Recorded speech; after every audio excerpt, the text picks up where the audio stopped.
All right, what is going on, everyone, and welcome back to the Mets Weekly Podcast. We are live at this very moment on YouTube and on X to discuss the latest news and rumors all offseason long in Mets land. But before we get into it and get into all of the craziness, I want to remind everyone to subscribe to the Mets Weekly YouTube channel for weekly episodes of our show, like this one, that are now recorded every Monday night, typically at 7 p.m. Eastern Time. For those of you watching or listening on playback, you want to join the conversation live in the future, make sure to turn on those post notifications to know when we go live, as well as multiple videos that we like to put out throughout the week, all off season long. For those of you in the live chat right now, we want to let you know we love reading your comments, your questions, your concerns, all of that. You feel like you're being ignored. You're not being ignored. You're just being starred throughout the show, and we'll try to pull up as many as we can to keep the flow of the conversation going. Some may be saved for viewer questions toward the end of the show. Follow Mets Weekly on X and on TikTok for future content over there. And for our audio listeners, make sure to follow us on all your favorite listening platforms to not miss the audio version of new episodes that go up at 9 a.m. the following day that these are recorded. So without further ado, let's get into episode number 108. And let me just say, not much movement has happened. We've seen some rumors sprinkle around. We are still in this, I don't know, purgatory right now regarding Pete Alonso. Some rumors being sprinkled around about starting pitching. Some rumors being sprinkled around about other bats that they can add, and we'll get into all of it. But one thing I can say right now, I'm kind of enjoying the downtime. I may be in the minority there, and everybody wants to have the action, but let's just say when the Mets make these moves in clumps, I like to kind of prepare myself in clumps as well. Let's just say that. Downtime needs to be the same as the uptime. Let's just say that. Frank, I'll go to you. You're here. What's going on? How do you feel at this moment? Yeah, I mean, it's still a waiting game. I mean, we're still not done. We've got off to a great start. We obviously got the most important thing done, as we know, but there still is more work to be done, no doubt about it. Even though there's not a lot happening in Metsland, I mean, you're still seeing some other big things happen around baseball. I mean, seeing the big fish on the starting pitching market finally go, one of the big bats off the board. So there still are some other things that still need to be sorted out, and stuff that really involves the Mets as well is part of that too. So, I mean, that's one of the other interesting aspects is, as we've talked about, but, you know, you kind of wonder how all these markets play out when it's all said and done, when a lot of these teams are looking at certain players, they get other options and there's not as many suitors. So then some of these players and agents have to drop down prices, which is what the Mets are doing. They're waiting out the market. So, you know, right now it may seem quiet, but, you know, the hope is that quiet time is worth it for when you actually get the guy. It's for a very reasonable deal. It's not something that for years you're like, oh my gosh, we're paying this player this amount of money and how that's impacting other things. So, you know, they're just trying to play it safe, play it smart, and just, you know, play the waiting game. You never know what they're going to end up doing, because there's a lot of things that have gone on behind closed doors. And I think that that's something that kind of angsts Mets fans sometimes. And they see a lot of these signings happen and they're like, I didn't even know we were attached to this guy. I kind of like it as to where it can just pop up out of nowhere. I don't really like this times that they have been signing these guys in terms of being a content creator. It's a little bit of an annoyance. Andrew, speaking of annoyance, you're here. I had to do it. What's going on, man?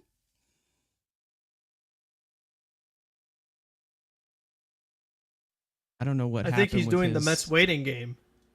You know, nice. We called it the Alonso staring contest. That's the title of the podcast. So he's doing a staring contest with the audience. We still can't hear you. I don't know. I still can't hear him. I don't know. Yeah. Something's going on. I'm not sure. I don't know, but we can get into the guys in the comments section for a second. Tommy coming in saying, about to heat up my leftovers at 6:50, so I'm pretty sure he said this before the show started. So I timed this meal perfectly. Blessed emoji. Absolutely. Steven coming in here saying hello as well. What's for leftovers, though, Tommy? I mean, we like food. Tell us what you're having. Is it I mean, is it Christmas leftovers? I don't even like. Oh, that's leftover. I mean, that that's is leftover. I mean, that's. I would love like, to get Andrew's take yeah. on it, but that's kind of playing it a little dicey there, depending on what it is. I mean, we Andrew, how about you Oh, got now you can see. I summoned him. Talked about food, and now there his we microphone go. works. Got it. Oh, chicken Talk rice and beans. That's food a and good it one. works. That's a safe. It's almost like All right. what. There you go. That's not bad. Not bad. Your style, excellent. All right. There you go. So, Andrew, the floor is yours. okay, I'm about to say, the fucking computer's being a pain in the ass. But yeah, again, you're in that mid-holiday, obviously at the big holiday this past week. We have the Fugazi holiday in a couple days where, oh my god, everybody's life's going to drastically change because a number changes on the calendar. Whoop-de-doo. But again, most guys, again, you've seen some minor things, but then the Burns thing, again, like you said, can these guys stop signing at like 1 in the morning? Like, I literally turn my phone off, I watch a movie, I scroll over just to turn my alarm on, and like at 1 in the morning, oh, Corbin Burns is an Arizona Diamondback. Like, can we there's a thing called like noon, when it's light out, when the sun's out, maybe do some of those, but again, as a night guy, I don't really care, I'm gonna be up anyway, but besides the point, again, you're in that lull of waiting for that new year to hit, so I don't think you're gonna get anything in the next couple days, and again, when you have a guy the fan base loves and is just sitting there waiting to get paid. And, we have a GM that does not care about your feelings. And, oh, well, he's a fan favorite. He don't give a shit. He's trying to get him at proper value. And you're playing a game and you've seen maybe either some chess being played of a potential offer, or you're seeing David Stearns maybe look at say, if I'm going to be cheap, maybe I'm going to go a little more crazy in the offensive game. So again, we're kind of just waiting and seeing. And you know what? As a guy and as a fan base that loves to wait, David Stearns is the perfect executive for all of us. Well, I think that when we look at it from the point of view of Stearns, if you want to do that or not, whether you like him or not, whether you think that he's, always asleep or whatever, he's another Sandy Alderson, I think it's pretty much something that you need to establish here is the main reason why it seems like it goes very slow, or it seems like it has waves where they make 2 moves in the same week and then they make 0 moves in the next week. He's very well thought out in that way. He's not looking to build your fantasy team. He's not looking to build who had the best stats or who did all of this in the past or whatever. He's looking at it from what can they do going forward? Who can be the better investment going forward? And that's something that David Stearns looks at. When it comes to, stuff like advanced data and things that these front offices look at these days, it gets very misinterpreted in the fact that, projections or any of these advanced numbers, they're not used for perfection. They're used for efficiency. And sometimes they don't lean their way. Sometimes they don't. Sometimes they look like good signings and sometimes they don't. But in an efficient way, when you want to say, let's say this in a very standardized way for old guys like Frank to articulate this.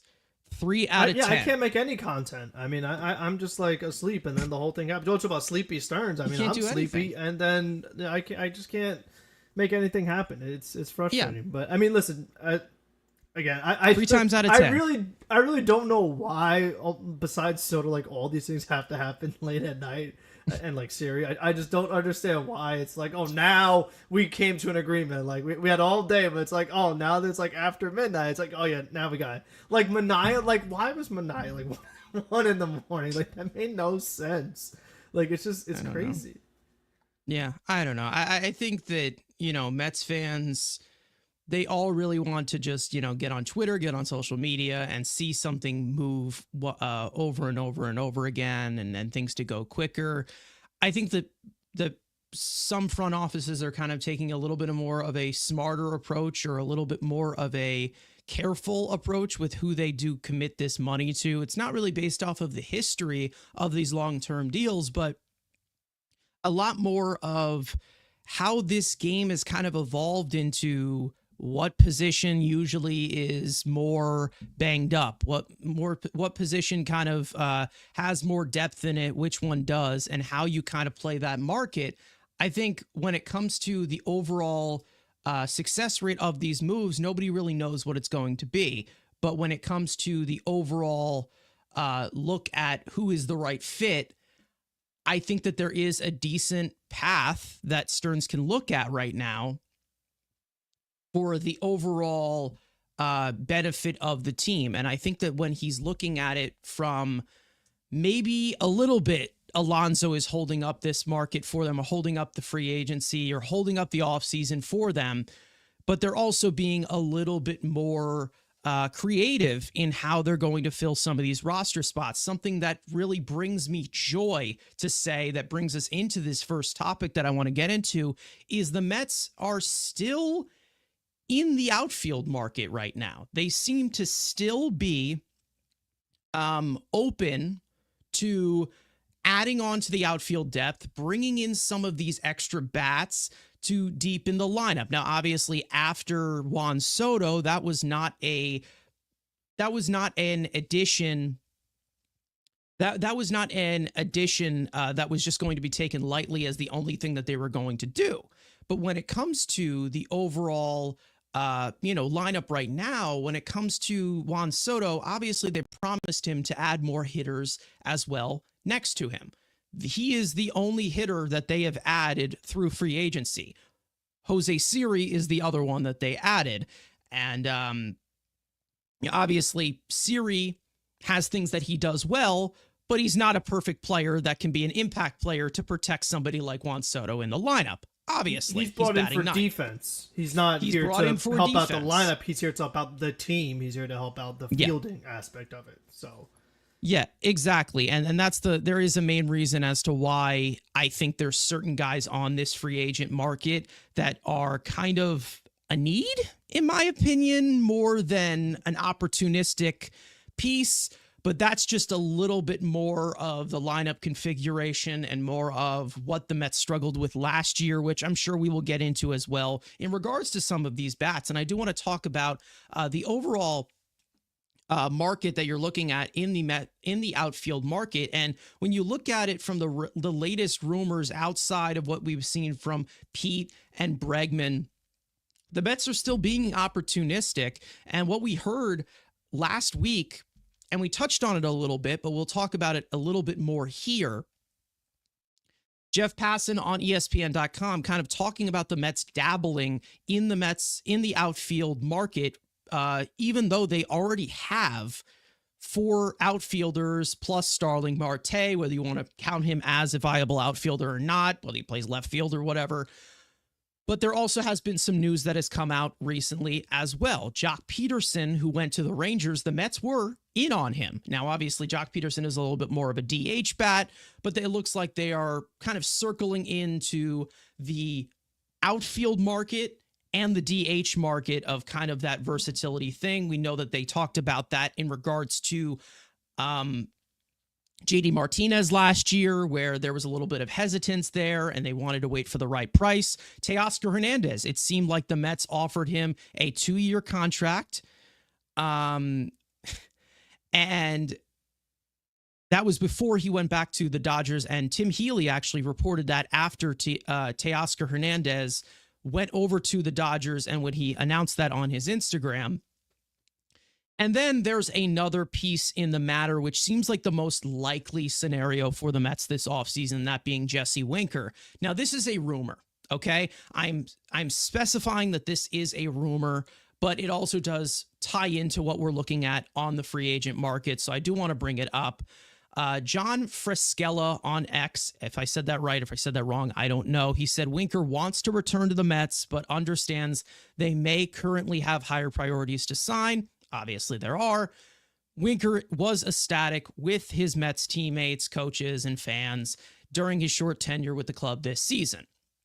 You look at some of the other outfielders out there right now, there is definitely, I mean, there is definitely some to work with in terms of fit into your lineup.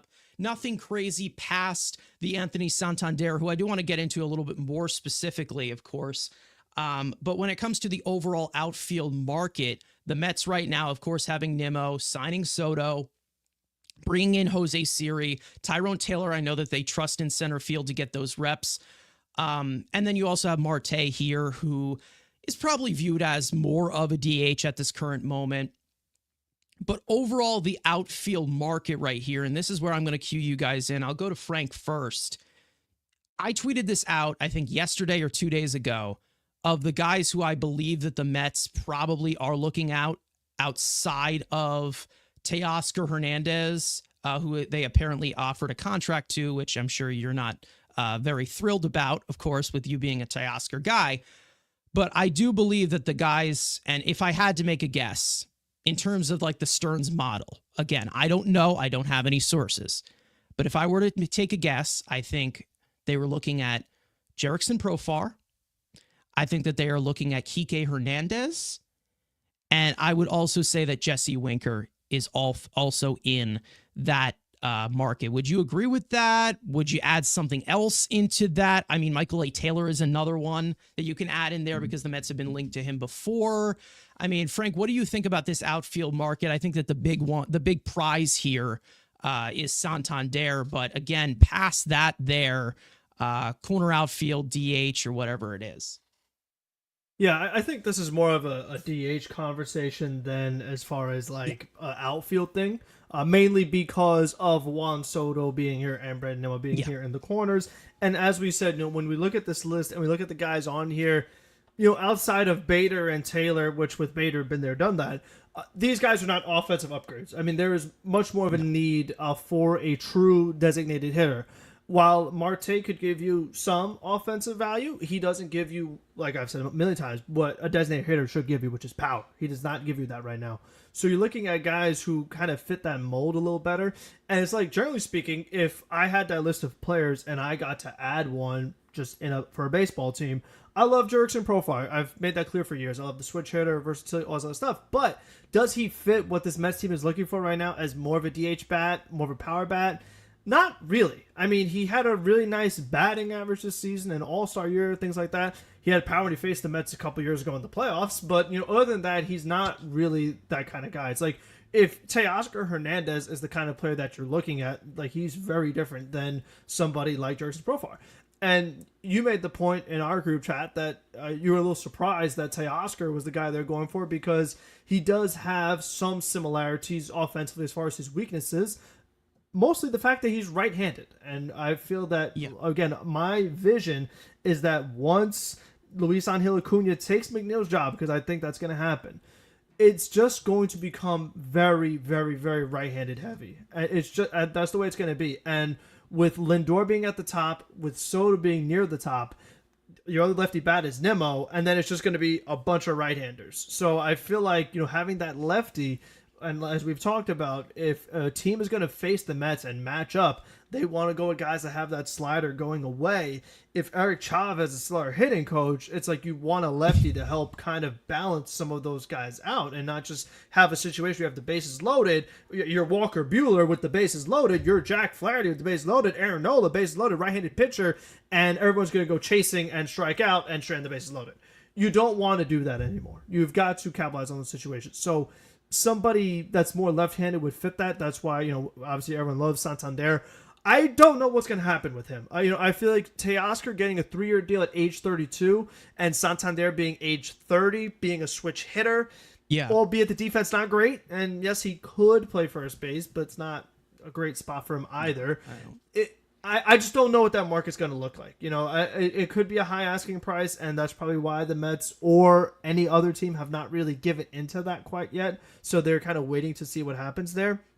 I've mentioned Randall Grichuk as a potential option, but, I think overall, I mean, we'll get into him, but Jesse Winker, he seems like the fit as a guy who's left-handed. I mean, a lot of these other guys are right-handed. I have age concerns or just overall other just fit flaws or fit issues that it just doesn't really seem like the right way to go. You kind of know a little bit more with Jesse Winker too. I mean, that's kind of one of the other things. Like you're kind of wondering, oh, what's this guy going to be like as a Met? Meanwhile, Winker, you already know that for the most part. He was obviously phenomenal in the playoffs, and he still cannot get that full playing time. So that is something that I would like to see happen. Like if the Mets do bring back Winker, I want to see him actually get that high amount of reps at DH and not having to share it with JD Martinez. Like he would actually get to play a lot. So that would be a big thing for me. And then as we know, it's like if you want to use Marte against left-handed pitching for now, unless you want to add somebody else that's right-handed against left-handed starters, that's an option too. Yeah. But I think when you're looking at these remaining guys, as like you said, a guy like Jock Peterson off the board and some others, I mean, who else is really left that would kind of fit what we're talking about? Yeah, I mean, again, there is a slim pickings when it comes to what is a good ad for the Mets. Obviously, with the market being what it is, I think that Santander is a really good fit here, and I'll get into him in a second. But, I mean, I do agree, and I think that this is something that Frank emphasized a lot during the season. This is something that I've kind of carried out into the offseason. The main reason as to why this Mets offense was so 0 to 100 and inconsistent, whether they got the job done or not, was because they had so many right-handed hitters that got bullied by secondary stuff, whether it was from the left side or the right side. These guys were continuing to chase. But I would prefer it to be a left-handed guy, which, you know, lefty-righty is not something that I full-on advertise here. But when it comes to overall zone damage, a right-handed pitcher to a left-handed hitter, there definitely is more wheelhouse in that sense, especially from the arm angles that a lot of pitchers throw from. This is just kind of how this league has been adjusted to with how pitchers throw now, of the overall deception that they give you. It's not all just throwing 107 miles an hour. It helps, but it's not the 100% thing that brings in this type of dominance. Obviously, when the Mets faced a team like the Dodgers that did not have the best pitching, they still had guys that threw from some different types of arm angles that had great breaking stuff, and they were bullying our right-handed hitters with it. And you can't rely on those types of things as to where the Mets just have such a right-handed heavy lineup as of right now. Obviously, Lindor can bat left-handed as he is a switch hitter. Soto bringing him in, obviously, and then Nimmo. Those are all top of the lineup guys. So I'm not trying to have a top-heavy team, and it's overall of talking about how he fits the offense. It's not about their overall statistics of what they did elsewhere. It's all about if it is a good fit here. That's what Stearns understands, and that's why he's weighing out all of these different options of how these guys fit in. When it comes to the overall of guys like Alex Bregman or guys like, Pete Alonso. Pete Alonso is a right-handed hitter, got bullied by the slider overall, but he also is somebody that I'm a little bit more open to bringing back because of how prolific he is. The only prolific right-handed hitters that I'd be willing to bring in would be prolific power hitters. And there's not many besides guys like Pete. Or, outside of that are just right-handed heavy, there's not really much out there. I mean, is there anybody else with that 35 to 40 home run power out there that is a pure right-handed bat? Like, is that it? I mean, how many guys in general are 30 home run bats left on the market, regardless of if they're right-handed or left-handed? I mean, at this point, you just want the power no matter where it's coming from. And, with someone like Teoscar off the board, outside of Santander, and to your point, Pete, but again, Pete doesn't even solve that because he's playing first base. So that does not help the DH issue. Exactly. Like, you already had Pete Alonso here. So none of these other guys are going to provide that. Yeah. I mean, when it comes to the overall look of Santander, I do want to get into him in a second. But Andrew, if you want to add to this, because I feel like you've been quiet, and I kind of have to dingle some keys in front of you sometimes because you do doze off. What do you think about the Mets dipping their toes in the outfield market? I personally think that the most likely thing is Winker, and I think that they're looking at a possibility there. But there are definitely some other things that you could plug in that maybe gives you a little bit of depth on the chart that the Mets have not had recently. What do you think? Again, with obviously Teo is more of the DH. And again, all these guys minus the center fields, like we talk about with Michael A. Taylor and Bader, there is no good defenders of that outfit. Jerickson, Profar, defensively. So again, like it's strictly a DH thing. And again, is part of, and this is maybe a little thing where it's relating to Pete, but the Teo thing, maybe it is a smidge of leverage here. Being like, again, we'll talk about Pete later, but like if there was serious offers, fine, then I'll believe it. Healy put it out, but maybe there's just a little bit like, hey, we're willing to move on, but we'll get to that later. The rest of that outfield board, if that was a serious option, then it should be pointing to Anthony Santander.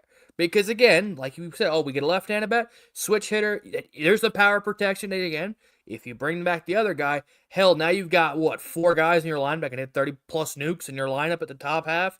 Length in your lineup, Nimmo can go hit 7th. And then you could have Acuna or whatever, Siri or whoever you want to have at the bottom of the lineup, whatever. But you would have 1 through 6. You would have, and if Nimmo continues more of this power surge, we'll see what happens with the foot. You got a lengthened lineup that you can compete with Philly, Atlanta, whatever. But if they're looking at, again, Winker is there, and again, that report, bullshit or not, I mean, you would probably think the guy grew up a Mets fan. He finally got to play with the team. You would think he'd want to come back. And again, do players really have that much? I mean, maybe Jesse Winker is an intelligent guy. He's a very soft-spoken guy when you get him in front of a microphone. When he's on the field, he's a different person. But it looks like he's got a brain in his head. So maybe he does look at the market and looking for it and knows his value, unlike some people. We'll get to him later. But again, like he fits in the price rise. It's not going to be crazy. Maybe 5 to 10 million at most. I don't think you're getting that. Maybe, in that 8 to 10 range, fine. But again, it just depends. And now we're seeing the Santander, which we'll get to in a second, that we're seeing reports that he is maybe willing to take a shorter high AAV deal. The Mets should be is for any type of free agent. That's why, again, if any elite free agent is willing to do short-term high AAV, the Mets should pounce. At least put it on the table. I'm not saying you have to sign every single one of them, but if short-term, let's say it's 25 times 3, just throw it out. So 3 years, 75 million. Just throw in an offer out there. Compared to, let's say, instead of a 6 over 120, 130, again, what would you rather? I'd rather, again, I've made it clear, I'd rather pay the higher AAV with the shorter term than giving, you have the lower AAV, but you're here for fucking a decade or 2 decades. I love you, Brandon. Why couldn't we do that? But I still love you, besides the point. But again, if you're looking at that option, like, again, Profar has never been good unless he plays in San Diego. I get it. It's narrative-based, but you see the truth. He leaves San Diego, he's ass. He goes back to San Diego, he has like a 6-war season. Like, he is a San Diego Padre. I don't want anything to do with him. I know he's been on free agent boards every year. Let him re-sign with the San Diego Padres. I've always loved Randall Grichuk, but again, I mean, if Starling Marte's still here, he doesn't fit. Yeah. I mean, could you do the bootleg Arizona platoon with bringing Winker and him back? Sure, but again, Starling Marte needs to be shipped out of here for that to even become an option. And this is, I guess, to the next topic we're going to get into. Like, we're saying all these options. I'm like, this is only a 26-man roster. We only got a 4-person bench. Luis Duran is getting one of those spots. So, we have all these ideas. What if Starling Marte and Jeff McNeil, as of right now, are on the 26-man roster? Yes, the Mets can get creative, but again, you have to find a dumbass to take these contracts, even if you eat everything. So again, this kind of everyone's like, DHs, this, and it's like, I mean, once true, yes, you, they were carrying I don't want to do. I don't want to do. Which we don't want to do. And again, I am done with that. They did do it. Yeah. I mean, Grichuk provides more versatility to like make some outfield starts, whereas JD Martinez was never making a start, and like Winker occasionally. But I mean, it's a little better, but overall, it's not. And now you're thinking 2 DHs. And now you have Taylor, so there's already half your bench. Then you add, I don't know. If so like again, we're already eating and no backup shortstop. And no backup shortstop. Here's the thing. Well, that's only an emergency, Frank. Come on. That's right. I mean, here's the thing when it comes to Jesse Winker. I love Jesse Winker. I would think he would be a fantastic addition to this team. I feel like the energy that would be supplied between him and Jose Siri would be electric. And I would love to see that, to see them just piss off every single team. But again, that's more for entertainment reasons. Let's just say, that can be stored for another day. But when it comes to the overall thinking of bringing back Jesse Winker, where he's most likely going to be playing DH. If there is an injury, he most likely goes to one of the corners. Hopefully there isn't an injury in right field because we just committed 15 years to that. But when it comes to the overall thought of Winker, I would love to have him back. I think that his plate approach, I think his plate philosophy is something that this team needs desperately from the left side, and it really showed in the playoffs of what they really, really needed. They have it with Soto now. Yeah, exactly. And it was definitely something that they needed in regards to that. But when it comes to Winker coming in here, we know he's not the greatest defender, obviously, but he can give you the flexibility in a pinch. Something that we felt about, Jock Peterson or whatever a few years ago. Now he's more of a DH. Here's the thing. Here's my fear of bringing in somebody like Jesse Winker or bringing back somebody like Jesse Winker. I feel like if you bring in Jesse Winker, the DH platoon is going to be him and Starling Marte, which I don't want. It doesn't make sense. It's stupid.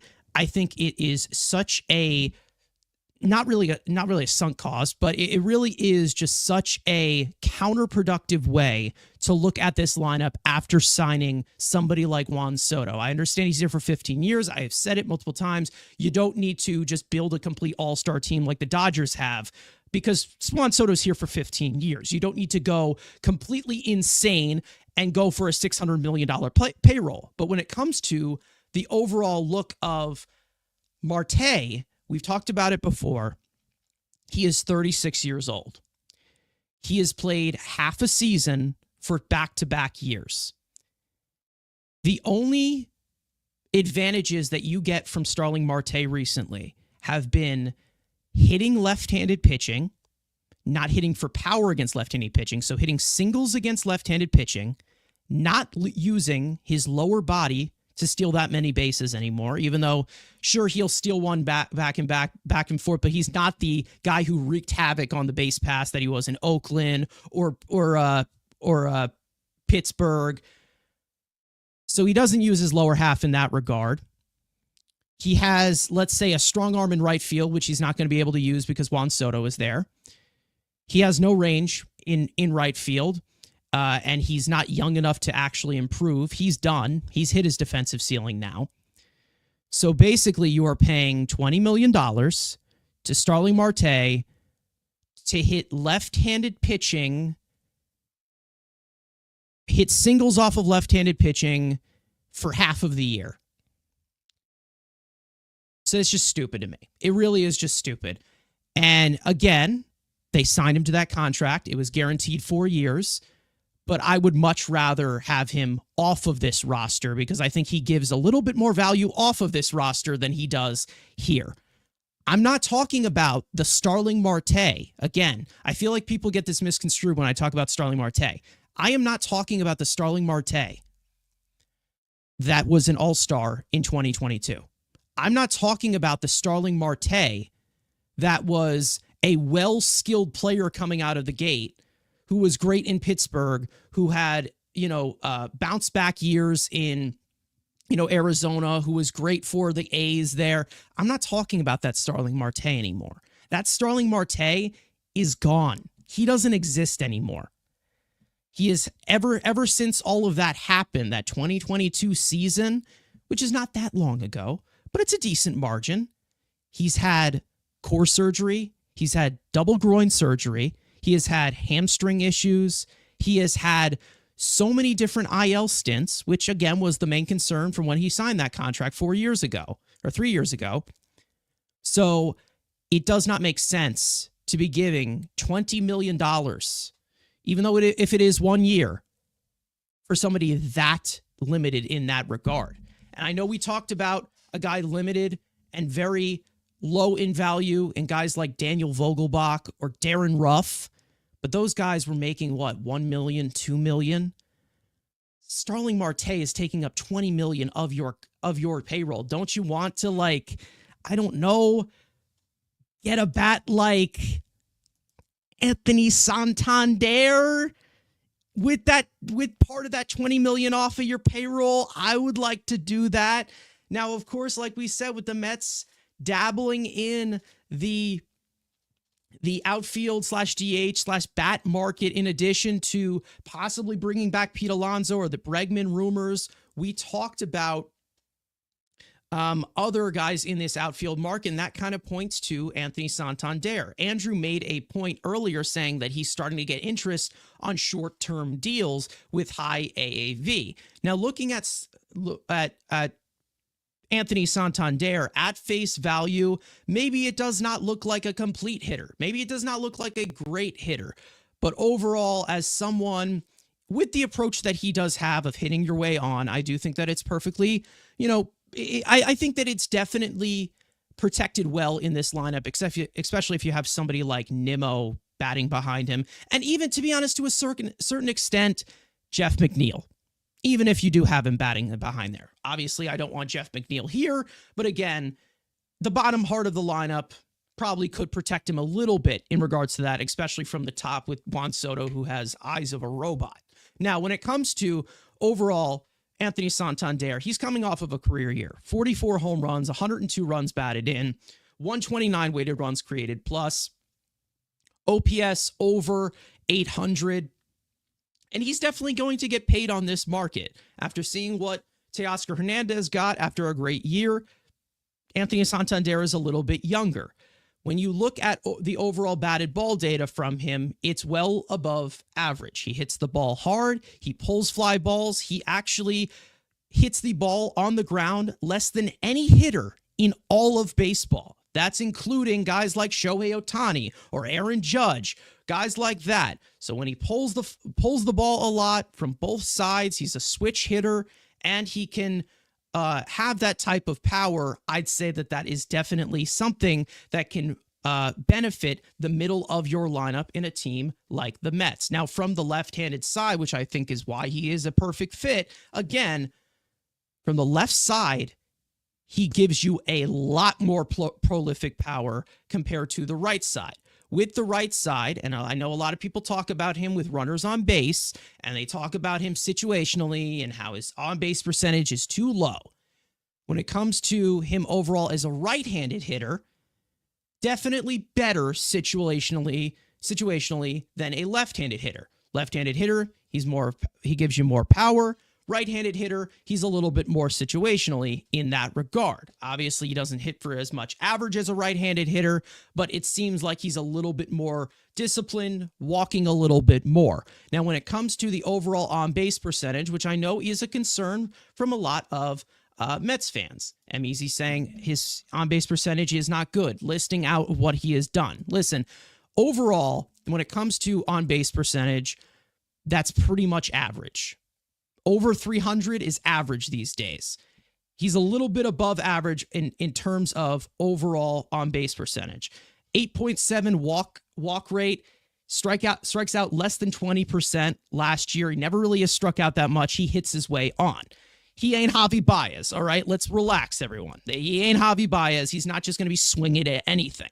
So when you come to a guy like Anthony Santander, yes, he does chase a decent amount, and it is a little bit concerning. Let's just say that. But when it comes to the overall look of what he needs, or maybe of what this team needs, or maybe protecting him in this lineup compared to maybe an Orioles lineup that, they have young hitters there. Even though they have developed hitters well, they have young hitters and they are going to chase. You have a lot of guys on this Mets team that can take a lot of pitches. You have a lot of guys who can give you competitive ABs. So a guy like Anthony Santander, he can hit his way on and definitely produce in that way. Do I believe that he will hit 44 home runs if he were to sign with the Mets every single season? No. But another guy there with Soto there, Lindor there, whether it is Alonso or not, one thing I will say, easily, he is giving you 25 to 30 home runs, which he has been able to do for these last 3 years. I know 2023, he hit 29 home runs, 28 in the regular season, 1 in the postseason. Sorry, but 30-plus home runs the last 3 seasons at pace. He's always healthy as well. He's been healthy. You never know, but he's been healthy as well. I think it's a perfect fit, personally. Again, not as the main guy to protect somebody like Soto or whatever, but a secondary guy behind, let's say, bringing back somebody like Pete Alonso. I personally think it is a perfect fit, and I don't really wrap my head around that much of the low OBP from a guy like Anthony Santander, who swings at a lot of strikes and hits the ball hard and, overall maximizes his power by pulling fly balls. And when you talk about, the overall situations he's made for this big stage overall in his career, almost an 800 OPS in high leverage situations, 41 extra base hits, 27 home runs. We know that he puts on a big show in the World Baseball Classic. I have been wanting Santander on my team for, let's say, 4 or 5 years. We have been attached to him for a while. We have been attached to the hip. We love Anthony Santander. Some of us more than others. Guilty. I think this is a perfect 5-hole hitter for you. And I think that if he's willing to take more closer to the DH money or the shorter term deal, this is a no-brainer for me. I don't know if, again, people might disagree, might think Bregman, he's a World Series champion. He played for the Astros and he's got average. Great. Anthony Santander is a perfect fit. I'm sorry, it has been a perfect fit to the Mets lineup for a long, long, long time. Andrew, I will go to you first. I mean, I think that this is perfect and is something that I would 100% go for. And with him being a switch hitter, completely negates anything of Starling Marte playing for the Mets in 2025, which is pretty much something that has to happen, in my opinion, if you are serious about competing, signing Juan Soto and adding him to your lineup. Yeah, again, it's a perfect DH. I know we saw some people talking in the chat of, oh, he's just Kyle Schwarber. I mean, Kyle Schwarber's a good damn ball player. I don't care. He hit for better average this year, ladies and gentlemen. Oh my God, he got out of those 205. Yeah. But you look at this is kind of what when Schwarber signed with Philly. Yeah, he got 4 years, before $79 million. Before you continue, Andrew, let's stop using Kyle Schwarber as an insult, okay? That is not something that is used as an insult. You can use good Joey Gallo. I love it. Yeah. No. I'm not talking about you. I'm talking about guys in the chat, Mets fans. Stop using Kyle Schwarber as an insult, okay? Because he plays for the Phillies. Kyle Schwarber is one of the best postseason hitters of all time. Okay, one of the best postseason hitters of all time, and his approach is something that you should aspire to have. Obviously, maybe a little bit more hitting for average, maybe getting on base a little bit more, but he also walks a lot. So I don't want to hear it. I don't want to hear Schwarber slander. And let me tell you right now, if they end up not getting Anthony Santander and Schwarber becomes a free agent, if they don't extend him there in Philly, next year we're pushing that narrative. To add him. Okay, yep. So I don't want to hear it. I will get even more toxic with Kyle Schwarber if they don't get Anthony Santander. Andrew, continue. Go ahead. But yeah, again, if you're looking at $20 million over 4 years, I mean, Schwarber signed at 29. Tony Tater's is 30. So again, you're getting, and again, if you need him to, you could stick him in left field. Yes, you got Brandon Nimmo, but again, with Brandon Nimmo's plantar fasciitis, weird feet, giving him more days off throughout the year, you could stick Tony in left and just be all right. You got 2 absolute butchers. You're gonna have to score 8 runs anyway. He can hit a 3-run homer later in the game. We don't care about the defense. And again, what have we been talking about ever since the damn DH was put in? It's a position for dudes that hit fat nukes. This dude hits fat nukes. I don't care about the 300 on base. Hit 30 homers.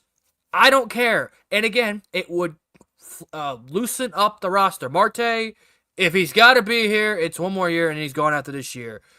The decrepit gerbil, whatever, we'll figure that out.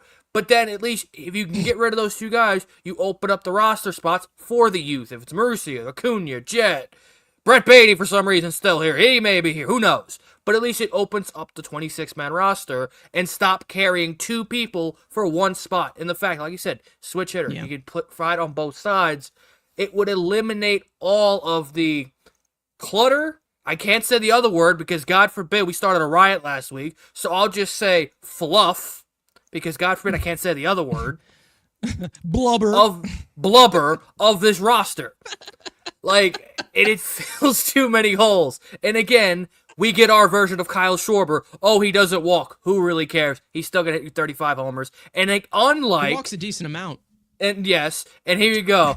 Now I'm going to open back the wound up. Unlike that fluffy guy, Anthony Santander hits his homers when your team needs it. Not, well, it's 9-2 and there's a polar bear bomb. Like, no, Santander does it when you need, and not just, well, off Devin, he got one off Devin Williams. We will praise his name for that. But everything else, when you need him to hit the big shot, he doesn't hit the big shot. Tony Taters hits those big shots.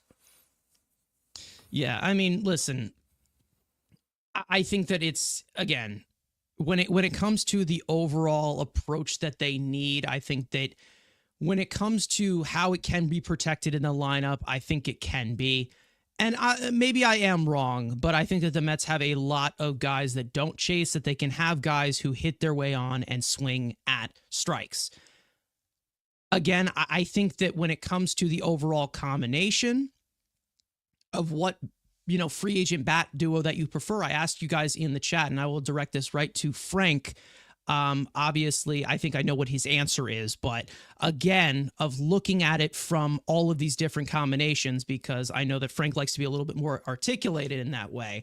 I asked everyone, what duo would you prefer of free agent bats? And it had to do with three players, so basically like a rock, paper, scissors type of thing of three combinations. Alonso first base, Bregman third base. 44% of you want that. 27% of you are saying Alonso first base, Santander DH. 24% of you are saying Bregman third base, Santander DH. And then 5% of you are saying, I want none of the three whatsoever. Or maybe you just want one of them out of the three. Again, none or one of these or whatever. So, when it comes to the overall combination, number 2, Alonso at first, Santander at DH. That is what I am going with. But, again, Bregman won 2 championships, and he is so fucking magical. And we need an all-star team. Frank, I'll go to you. In this combination, do you agree with that? Of like, it's more practical for overall depth in the lineup. Alonso Santander, or maybe it's Alonso Bregman, maybe it's Bregman Santander. And then, Vientos moves to first or whatever, that whole there's a lot of different ways that they could go with this. I feel like with Santander, the way I look at it is also like, what are the contracts? Because I feel like that's something else that's also relevant when we talk about how that affects maybe a pursuit of a starting pitcher at the deadline, maybe some bullpen help, or just other future moves that you want to do. Maybe extending some of your guys to long-term deals. Mark Vientos comes to mind, and players like that. So how does the decisions that you make now impact your future financially? So for me, how is Santander marketing himself? Is he marketing himself as a corner outfielder, or is he marketing himself as a designated hitter? That's a big piece, first of all, because those are two totally different markets. Because corner outfielders, listen, I know it's an extreme, but the Mets did sign a corner outfielder for 15 years, $765 million. Now, Santander is not Juan Soto, but corner outfielders can get a lot of money. It's something that does happen in Major League Baseball. Now with DHs, people are a little more like, it's more reasonable, I would say. I mean, it's kind of tough. The only comparisons I really can make is like Castellanos and Schwarber. But even then, those guys they got signed and started in the outfield, and then like Schwarber moved to DH once they figured out that like this is just not gonna work. This is too much all over the place. So they had to kind of figure it out. So it's something that doesn't really happen too often. But I know what third basemen get, and they get a lot of money. And I've said it before, but like, I just don't think Bregman is that guy anymore. It's kind of, we're talking about Marte, like, sure, like 2019 cheating Bregman, like 8 WAR, 9 WAR, of course. He's not that guy anymore. He's like half of that player at this point in his career. And now going past age 30. And you know that Bregman wants like 5 to 6 years. He's just not that guy offensively. So I don't think that's a great move. I feel like right now we want to look more so specifically at DH. I'll see what happens with Vientos. I'll let him develop it and all that.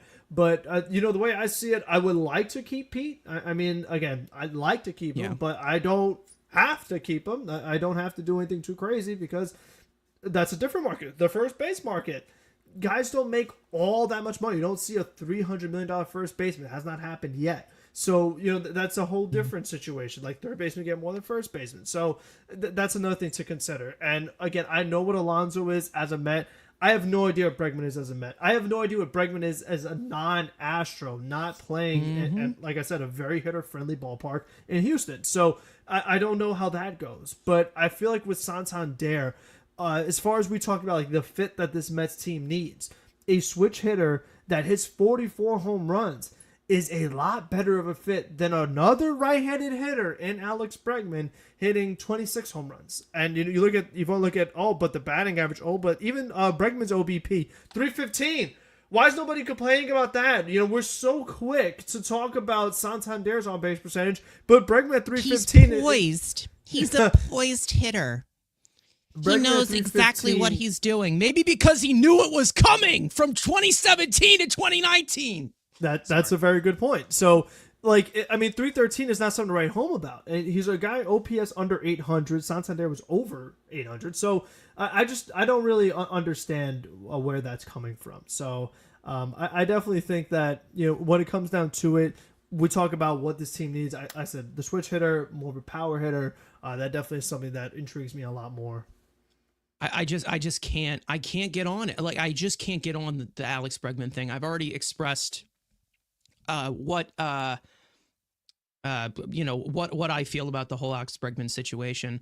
And listen, I think that, when you're talking about the DH type of thing where the Phillies signed Schwarber and Castellanos, I'm hoping that the market kind of dies down a little bit with Santander, where he becomes to market himself as a DH, as to where he takes one of these short-term deals. Maybe he does. Maybe it's 3 years or 4 years. I think that, again, it all really has to do with the fit.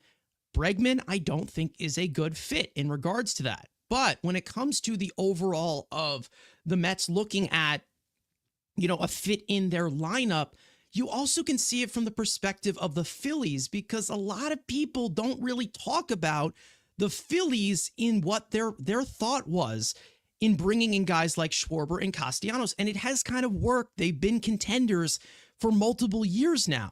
They have gone back a little bit because they've gotten a little older. But again, when it comes to the overall Phillies right now, it makes sense. It was a good fit for them with Castellanos and, Harper there, of course, being the left-handed bat that he is, because yes, defense is something that is, not the strong suit of that Phillies team, and they definitely filled that in as they kept going along. But when it comes to the overall of Alex Bregman and, all these other pieces, Alex Bregman fits really well in that Astros lineup. It's a very hitter-friendly ballpark for Alex Bregman, where he can just pull fly balls over the left field Crawford boxes or whatever you're looking at. When it comes to guys like Schwarber and Castellanos, defense for them, CBP is a small ballpark. There's not really that much ground to cover if they're playing defense either way. Not to mention them being home run hitters. and Philly being this big home run hitters park. So when it comes to the overall of Citi Field, which is known as more of a pitcher's park and more of a pull hitters park, you need those pull hitters that have a little bit more raw power tools. Anthony Santander has that. Pete Alonso has that. He's been doing that for the last 6 years here.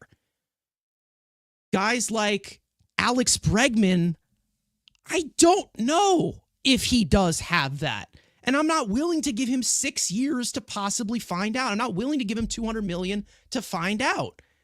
Yes, Anthony Santander, when it comes to the overall ballpark in Baltimore, I know that they've changed the dimensions there. Yeah, they made it harder. Yeah, they made it more difficult for right-handed hitters, right? For right-handed hitters, he's a switch hitter. Yeah, true.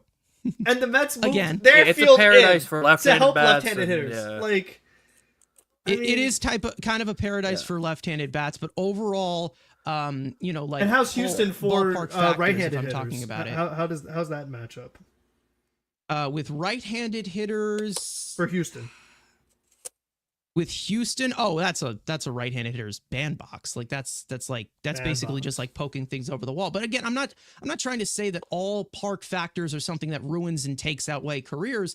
But when you're also looking at the Orioles ballpark, I mean, the overall park factors of what you can see, if you want to look at it from just like strictly StatCast at face value, let's say they're not a hitter's ballpark. They are 19th in overall offensive production and elevation and par factors. And that's just since 2022. Obviously, they're bringing the wall a little bit more again. But overall, when it comes to a guy like Anthony Santander, I think that his type of hitting talents are easy to protect in this lineup.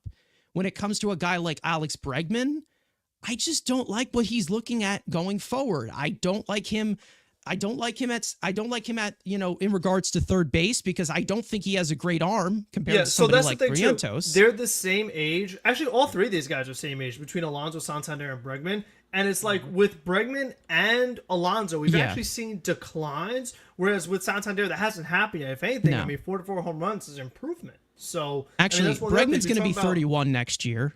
Alonso and Santander are going to be 30. Different situation. I know. Yeah, it's but what I'm saying is that we're talking about about like long-term deals and projecting, because once you're past 30, it's not about what you did before or like what you're going to do. It's like, okay, well, like how does this shake out once you hit age 30 and on? And if we're talking about peak in 30. I saw a lot of people. I saw a lot of people. In regards to the age, we were talking about the age with Alonso last week. And I feel like it was being misconstrued in that, where we're like, okay, once a guy turns 30, his career's done. No, we don't think that. That's not what we're saying. Done, but we're talking about the trajectory of their career. There is a steady of what you can decline, project and forward. then Yeah. For me, once the guy hits 35, then it's like a big decline, and then it's just all downhill from Not there. everyone can be Joey Martinez. Votto. We're seeing Not it now everyone with can be Starling Joey Marte. Votto.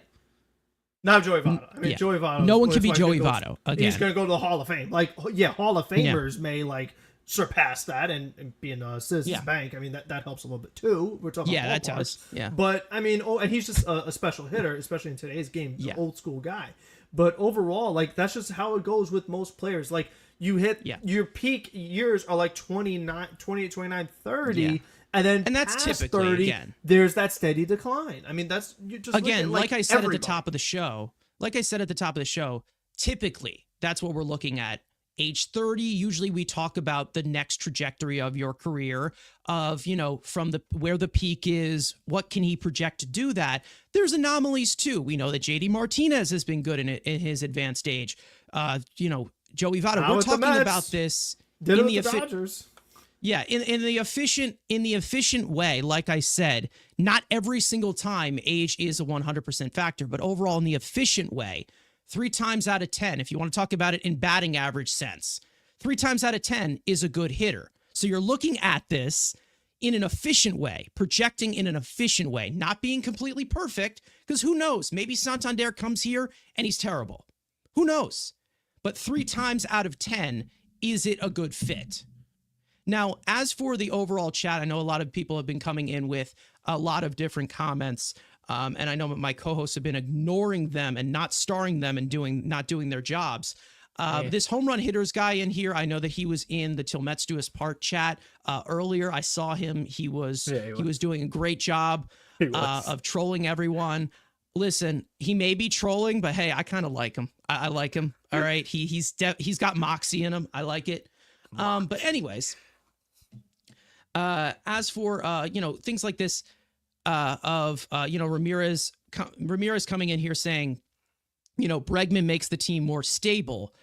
I think he does on paper, but I feel like going forward, it's just not the best investment in my opinion. It just isn't. Like, I think it's something that you need to look at as a fit for the roster or a fit for the lineup or a fit on the team.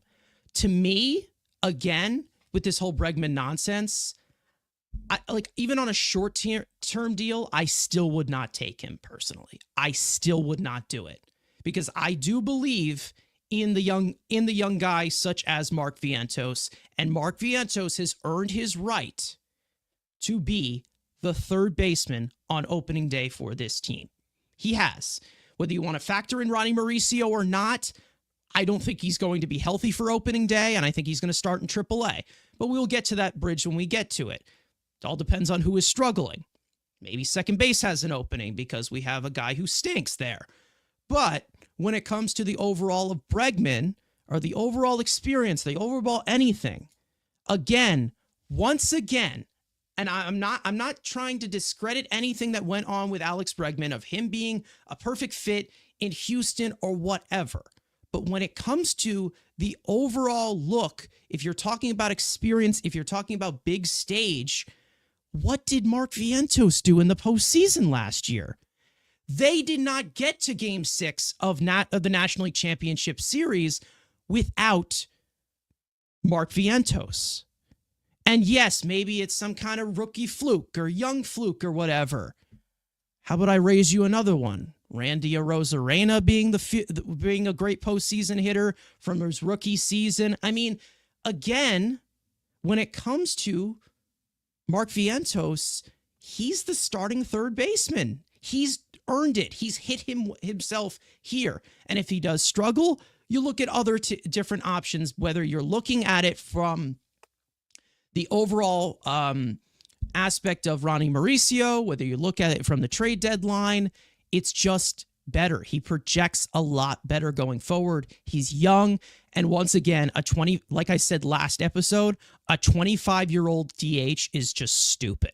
It really is just stupid. The closest thing to a young DH or whatever, what was that? It was like Yerman Mercedes. Where is he now? I mean, Yordan Alvarez the is a pretty good young Yordan DH. Alvarez. Yeah, exactly. They're pretty good. Just put a even 25 then, he plays left field. But he still plays first base. But and he left should. field. Like But he shouldn't. He shouldn't be because of shouldn't. the injuries again. Well, no, and he But sucks he at has it. Vientos has easy been left healthy. field to play in Houston, so he gets away with Yeah, He's not really playing. exactly. Wow. Oh my God. Now, if you're talking about Yordan in City Field, he's a DH. Again, that's a lot of ground to cover. Hey, again, I mean, he almost killed Jake Myers that one time. Again, I mean, don't even get me started. Okay, Yordan's a Met forever. He will be a Met. Anyways, but when it comes to the overall power in this lineup, they don't just need one guy to protect Juan Soto or a guy to bat behind Juan Soto, because they do need a cleanup hitter, and I do think that is going to be Pete Alonso, and I do think that Pete Alonso will end up coming back, and again, then you add something secondary in that regard. But I do think that they just need to have a little bit more deeper of power to somewhat match up to some of the star power of these other teams, such as the Dodgers, who eliminated you in the National League Championship Series this year. Again, you just never know. And I think that is something that they need to look at. It's not just Juan Soto's here, we're all good, bring back Alonso, that's it. There's still other things that they do need to do to make this team deeper and upgrade this team, maybe make it a little bit younger. Let's just say that. And Starling Marte is not in that formula. Jeff McNeil isn't, but that's a different story. But when it comes to the overall lineup, again, I think that it just needs to be a little bit deeper in terms of the power, not just power upside, but power, prolific power, like just the overall guaranteed, let's pencil this guy in for 20, 25, 30 home runs. Like, that's how I think that's how they need to look at it. And again, Alvarez, another guy here who we know has some power, and we know that he could, in a full season, probably give you 30 at his highest potential because he's so young. But again, another right-handed hitter that can get bullied by those outside sliders. Like, that's what I mean. Alvarez is great or whatever, but they do need some of these complementary pieces. Mark Vientos chases a lot of these low sliders. Jose Siri chases at everything. Okay? All of these other pieces, they need to protect this lack of discipline. They need to protect this righty-righty, right-handed hitter that can't reach the outside sliders with how pitchers throw now from certain arm slots. They just need to look at it from there because they can't just rely on, well, my pitch is going to come and I'm just going to dunk it into center field, and that's how we're going to continue to score runs here. The Mets' overall offense last year was still good. It was still a plus. They still had good offense. They had great contributions from, a deep part of the lineup that we haven't seen for a long time, from them being top heavy before David Stearns got in here. Great. But to sustain that, Jesus Christ, to sustain that, they do need to make this a little bit deeper. Again, the Mets offense last year had two different levels, 0 and 100. You can't live like that. You just can't live like that. Whatever worked in 2024, that doesn't mean it's going to work in 2025. Just saying. Again, guys, if you're heating up in the chat, I don't know. Frank's probably moderating it at this current moment. Relax. Again, relax. We're speaking a little bit louder just to put some more emphasis on it, but this isn't. They're not even aggressive. mad at us. They're mad at each other. Like, let's all just. They're mad at each other, because guys. we have different opinions about baseball players. Bro, It's get in the ring. It's still the holiday season. Just get in the box Kumbaya, ring. Settle it that way. Kumbaya. Relax. It's okay. It's all right. It's okay to have opinions. It's all right. If we don't get to every single one of them, it's whatever. But Jesus Infante saying, what if the Mets can't sign Alonso? What are you doing signing? What are you going to do if you sign Alex Bregman and Santander? I mean, I personally don't think that the window is so closed in regards to Alonso right now. When it comes to Alonso, we can get into Alonso if you guys want to, because I know that this is the hot topic. Again, when it comes to Pete Alonso, last week got a little heated, let's just say, from the chat. Everybody was taking some things to heart, and I feel like, there are some things that all of us probably should have done better in regards to that conversation. Andrew, I will literally slug you through this screen. Shut up. Anyways, when it comes to the Pete Alonso discussion, the latest right now pretty much is a staring contest. Now, as for the overall talk of a reunion with Pete Alonso and bringing him back, I do want to get into some of the details of recent, since the last time that we had our show.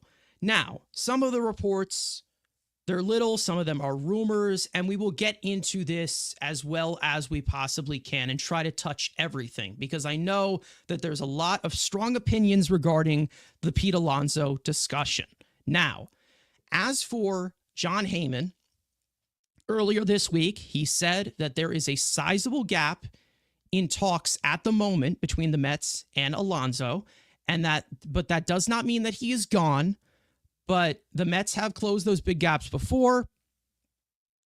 Only that no quick deal appears at hand. So Again, that doesn't mean the Mets are out of the mix for Pete and telling him to fuck off. It's not happening. John Heyman also went later on that week saying on MLB Network saying that the Giants, the Mariners, the Blue Jays, and the Mets are currently in the mix for Pete Alonso. Now, this is the entire thing that went haywire on social media this week. That being, of course, the man who drops all of the annoyance bombs, that being Carlos Baerga, who was a former infielder. He played for the Mets, right? I'm pretty sure he played for the Mets. Yeah. And this is just a rumor. And I'm telling you, this is a rumor, highlighting it in red, saying that this is a rumor. Do not take this with a full-on hammer to your window, hammer to your wall. Don't go crazy on this one. But Pete Alonso apparently, reportedly, possibly rejected a 3-year, $90 million contract offer from the Mets. He's reportedly looking for $175 million to $200 million on the free agent market. And, you know, Carlos Baerga said that on X and on Instagram, putting it out. I don't know what all of these rumors are, if they are legit or not. But when it comes to the overall feel of Alonso, of how you look at this entire market, taking in all of these quotes from the Giants to the 390 that was maybe offered to him, to the Mets being far apart with him. Frank, I will start with you. Unraveling everything from the last week, moving on. Again, I don't know what you guys are going to touch on. You can go as long as you want. There's a lot to be thinking about with this. Some of it is odd. Some of it doesn't make sense. And some of it just leaves you wondering, what the hell does Pete Alonso want at this point? Frank? I still find that I just go back to the report that what the Mets offered him and he declined it, and not having his greatest season, obviously. Just, they're not beating that deal. And I just find that them saying no to it, that Boris, really Boris, is just too stubborn to admit that they were wrong not taking the contract that the Mets offered them during whatever it was, during the season, before the season, whatever it was. By not accepting that and saying, no, we're going to see what the market is, and then the market has not beat that offer, they're like, oh, what are we going to do now? Because they would just kind of look silly and desperate if they just take something that's maybe less than what the Mets offer them. Because, you know, the only team that really, I guess, could strike a fear maybe is the Giants, because I don't see the Mariners actually playing, like, you know, what needs to be done. I don't see them going to that level. So that's just what I've seen based off how they operate. I don't see them going to the level it would take to get Pete Alonso away from the Mets. Now, Toronto, they're offering a ton of money to everybody, and nobody wants it. Corbin Burns said, I'll take less money to go to Arizona. I mean, and we've heard this, that nobody wants Toronto's money. And they have the whole Vlad situation going on there anyway, and that's a whole financial thing in and of itself. They have Bo as well. You got Bo, who, I mean, again, those guys might get traded. Like, I don't know what... I don't think Toronto even knows what they're doing, to be honest. Like, they are just all over the place. So, I don't count them as a credible threat either. So, if you're saying it's between the Mets and the Giants have already... I feel like I said this before, but already given out their highest contract that they ever gave out to Willy Adames. And while it was a good contract, it wasn't crazy. To see them, you know, kind of dip into that twice. They also extended Matt Chapman. And they extended Matt Chapman. So they've already spent a good amount of money on the infield. Do they go that route again and then, you know, try to increase and get Pete Alonso too for a big dollar amount?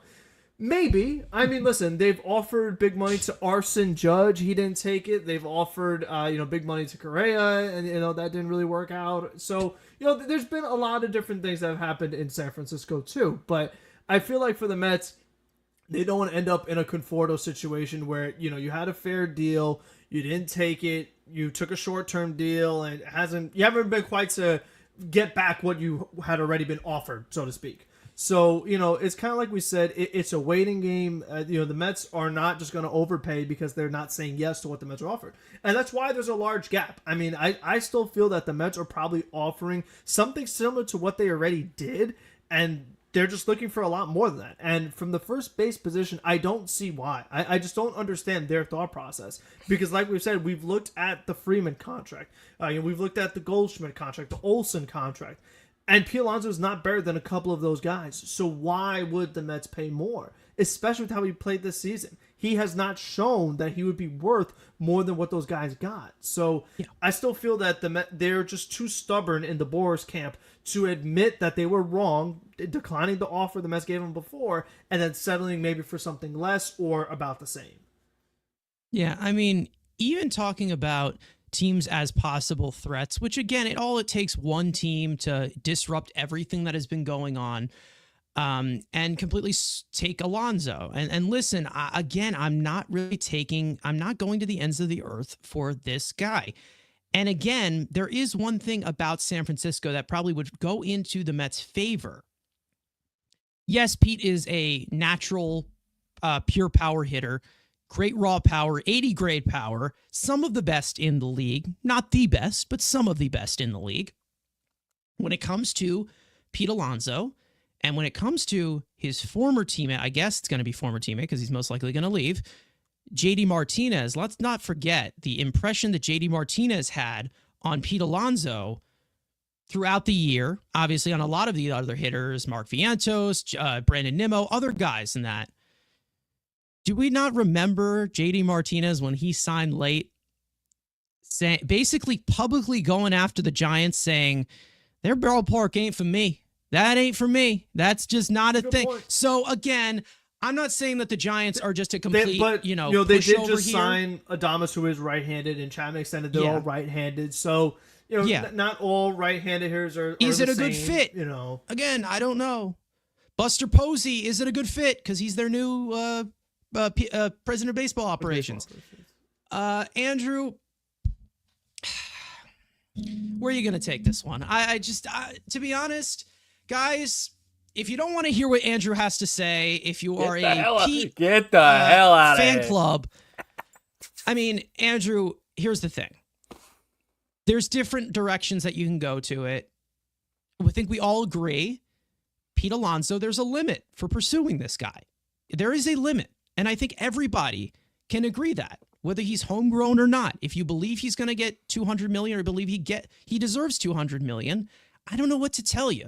I'm not going to sit here and argue with you because, to be honest, that entire claim, it's damage beyond repair. Andrew, I will go to you. What are you seeing? I am praying that none of our addresses get posted online. What do you have on that massive head of yours?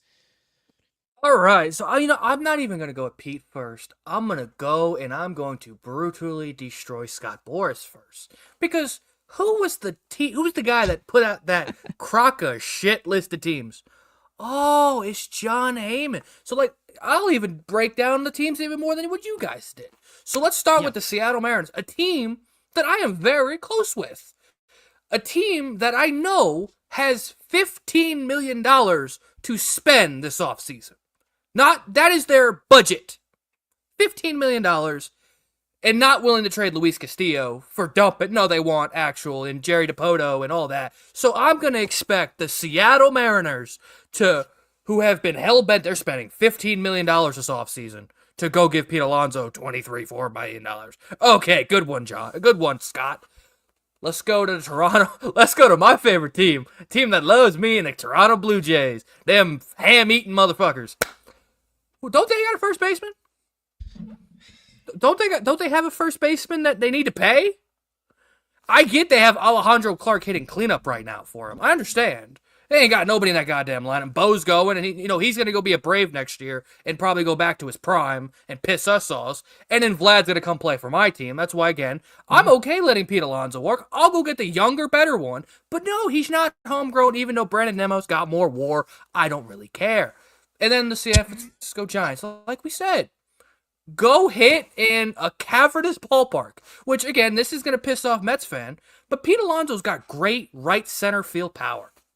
Let's go to AT&T Ballpark where it's like 474 feet with a 50-foot wall to go up right center field power. That's a great fit. Triples Alley, come on now. Pete always bringing those lead feet down the second base line. That tubby dinosaur running for triples, that's crazy. So again, I got Scott Boras. That's a hell of a market, Scott. God, I'm terrified if I want Pete Alonso back on the Mets. Oh my God, $15 million of Seattle and the Giants and the Maple Leaf guys. Yeah, I'm so scared. Good one, Scott. This again, we'll get to now. I guess more in the Scott slander. I was mean last week, so I'll leave the polar bear. I'll more just focus on Scott Boras. But again, he's not getting that contract back, and he can try to gauge this interest. Unless, a $15 million 1-year deal, which guarantees Seattle's just going to go back and sign Justin Turner. So they're gone. The Giants have Bryce Eldridge, who is one of the fastest rising prospects in overall in baseball. He's probably playing first base and a left-handed bat to put with those two right-handed bat. I guess prospect suspects, I understand. But with the Giants that, nobody usually takes their money, they need to develop their own players, and they would like to give Bryce Eldridge that opportunity in the next year or two. So yeah, there's that. And again, Toronto, they don't even exist at this point. Nobody wants to go. Freaking Russell Martin and Josh Donaldson are suing them because they're not getting their money, because their money's not real. Besides the point. Now we'll get to Pete. Like we've said, I'm the biggest Pete Alonso fan. Everyone's saying I'm a closet Alonso fan. Love Pete. Besides the point. If he's here, fine. Come back. We'll wait until February. You'll sign a 1-year deal, Bellinger type deal, and you're going to have to come back. Tuck between your legs. I'm sorry. Me no have no brain. Me no read the market. My bad. I'll come back, hit 30 homers, and then try to test it again. Oh, let's test it again with Vlad Jr. hitting the market and Josh Naylor hitting the market. Yeah, Pete, if you couldn't be when you were the guy in the market, yeah, you're going to go get paid with Josh Naylor and Vlad Jr. on the first base market. That's a great idea. You played yourself, and like Frank said, get over yourself. Tell Scott, you know what? We got a lot of poo on our face. Call the Mets up. Let's take the Met offer. I'm comfortable. They have good restaurants in New York City, and I can go hit fourth behind Juan Soto, and he'll maybe make the playoffs. Or he's just going to continue to be a little greedy polar bear, and he's going to end up like that polar bear in Texas meme. He signs with the Minnesota Twins. Even though they don't have any money, they just pull something out of nowhere. And again, it could be. Again, we have these teams. One day, maybe the Athletics. You know what? They're spending money all of a sudden. And imagine they are quite the threat, man. And think about it. And I know Keith was trolling on Twitter, but think about it. You go to a minor league ballpark in your walk here, go hit 70 homers. That's not a terrible idea, but he's not going to do that. So again, don't expect this getting done anytime soon. This is what we're going to have to do, kind of like we did with Soto. At least Soto got it done quick. We still got probably 2 months of this. So I got 2 more months to make fun of this guy. And then when he re-signs, I'll shake his hand and we'll go win a World Series. Until that happens, polar bear in Texas, Scott Boras is an idiot. And you know what? We got Juan Soto, so I really don't care.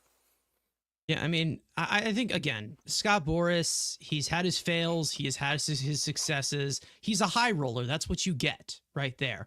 And that's the main reason as to why we knew that Pete Alonso thought highly of himself when he hired Scott Boras. And then after getting that report that he rejected 7 years, $158 million, we knew that he was looking for more than that.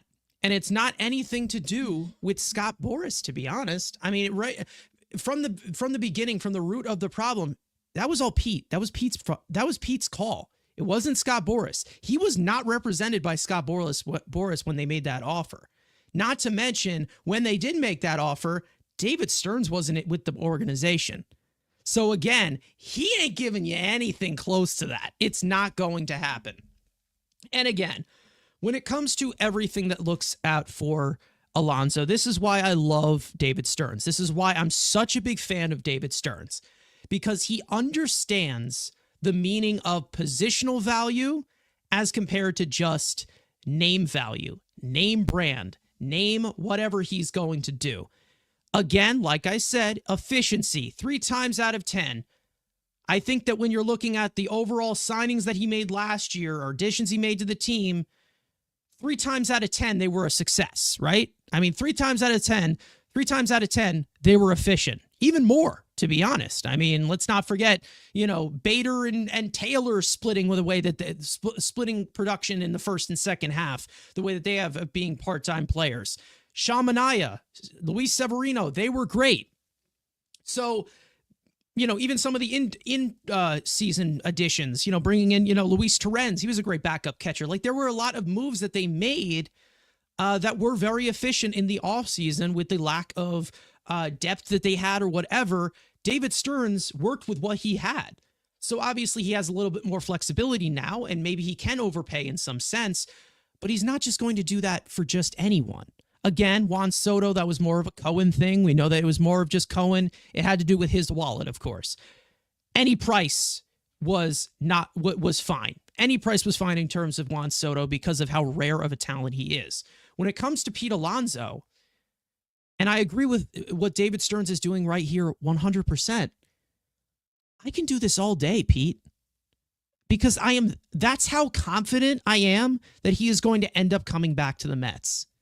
And listen, I am not someone who says 100% he's coming to the Mets. Remember how pessimistic I was about Juan Soto? Remember how pessimistic? At this current moment of where this is heading, Pete Alonso is coming back here whether he likes it or not. I'm telling you this right now, because as to what he thinks of himself, what he wants on this market, he's not getting anything better than what we have offered him. He's not getting anything better than $30 million a year, because that's pretty much what kind of matters in terms of, first baseman, of comparing him. That would have made him the richest first baseman. That kind of screws up Vladdy's mark in that way. So maybe he'd be asking for $32 million in free agency. But when it comes to, let's say, 3 years, and he's not 30 years old like Pete Alonso, he's like 25. So it's a different type of thing. And actually, when it comes to, and better, of course, and can provide that type of thing. But when it comes to the overall look at Pete Alonso, if this 3 years, $90 million is correct, right? If it is the deal, right? And he turned that down, if that's correct. Personally, I don't believe that was the case. Maybe it was the discussion of like 3 years. I could see it though. I mean, we've talked about it with Steve Cohen's wallet. We've talked about higher AEV at shorter years. I get it. It's not a bad idea. I mean, instead of going, oh, I want to go 7 years at 25 and I'm paying the guy past age 35 when I could just go 3 years at 30. I mean, when it's all said and done, you look at the long term, like you're saying, oh, well, you're paying more this year. Here's where I'm at here. But you're paying less overall because it's less years. Here's where I'm at here. All right. 3 years, $90 million. I'm looking at it for $30 million a year. I'm not looking at it for overall term, which obviously Pete Alonso wants. Seems like he does. And he's not going to get it because of the limitations he is as a player. I'm not saying he's a bad player. I'm not saying that he's declining and he stinks. I'm not saying that. What I'm saying is overall value compared to these other first basemen, $30 million a year is the best he is going to get. That is the best he is going to get. I understand him being, a prolific power hitter for 6 years. Maybe you would want, 9 figures in an overall contract, which, if you want to add another year, like 4 years, I'd be fine with that. But I'm not going anything past 5 years or anything. I'm not going past anything, of a certain AAV. To be honest, the $30 million, in my opinion, that's the most generous offer he could get at the trajectory that his market is looking like. I mean, look at this market. Seriously, look at this market again. Okay, Seattle Mariners, offensively starved team, strikes out a shit ton. Pete Alonso, that's a great fit. Fantastic. They didn't make the playoffs last year. Toronto, who the hell knows what they're doing right now, and they already have a premier first baseman who is making the most AV-wise in arbitration, who they'd like to keep. And then the Giants, nobody wants their money. They have too many right-handed bats. They're a platoon team. All of those other teams besides the Mets made the playoffs. All those teams besides the Mets missed the playoffs last year. So if that's a situation you want to go into, Pete, by all means. Again, Pete, I can do this all day. I ain't making any other, again, and if that is true, that he turned down $30 million a year because he wants more years, I ain't talking to you for the rest of the offseason. That offer's on the table. Take it if you want to take it. And if you get a better offer, have fun, because you ain't getting a better offer. It's not going to happen. And if that's the case, that would be twice that he had very fair offers that were different, and he turned down both of them. So that's pretty risky. I mean, you got to be pretty confident in yourself to actually do something like that. And then the other thing I'll mention too, we've actually talked about it, but we talked about how Toronto, especially this past season, had a good amount of talent in that lineup on paper, yet there were no results. And even with Seattle, we're like, what happened to some of these guys? Why are they not performing the way they should have, as we thought going into the season? So it's like, well, if they're showing you that they're not good at developing hitting or getting the most out of their hitters, why would you want to go there? I mean, you're not going to, if you want to go there on a short-term deal, you're not going to have a career year there. And like we said with San Francisco, don't even get me started on Toronto's hitting development. Don't even get me started. Yeah, so that's what I'm saying, is that even if he wanted a short-term deal with one of those other places, that's not how you're going to get more money in free agency. No. I think it's these situations where your options are running out. And again, he is falling into our laps. He has he does not have any leverage. He does not. I mean, do you think, unless the Giants, once again, 3 years, $90 million, let's say that's on the table, maybe I'd make another offer. Maybe I would, where you lower the AAV and make it a 4-year deal. Maybe I would do that. If you're cooperative with me, if you're nice to me, maybe I'd do that. You turn that down, or you just keep that offer on the table and you get a better offer from the Giants, and you take that offer. Guess what, Pete? Enjoy San Francisco. Enjoy it. Again, I'm not going to the massive limits to sign Pete Alonso. It's just not going to happen. He's not that type of first baseman that Freddie Freeman is. He's not the first baseman that Matt Olson is. Again, I don't want to hear, this constant overrating of him. And again, this is not me saying that Pete Alonso sucks and Pete Alonso needs to go. What I'm saying is we need to establish what his value is. That's what David Stearns continues to do with guys on the current market, and that's how you have to look at it. If you believe that he is worth $200 million going forward, I don't know what to tell you. Richard's saying Pete isn't anywhere close to Freeman. Absolutely, he is not. 100%. And if he wants more than, what was it, $166 million that Freeman got, granted a little bit older when he went to the Dodgers. Again, and then Freeman's another example of, not going all in for your homegrown guy. Let's not forget what the Braves did. They were willing to move on. They were willing to do it. It's not like they were just chaining themselves to Freddie Freeman of this has to get done. At one point, they were just like, okay, just let it go. Let it move on. Let it go.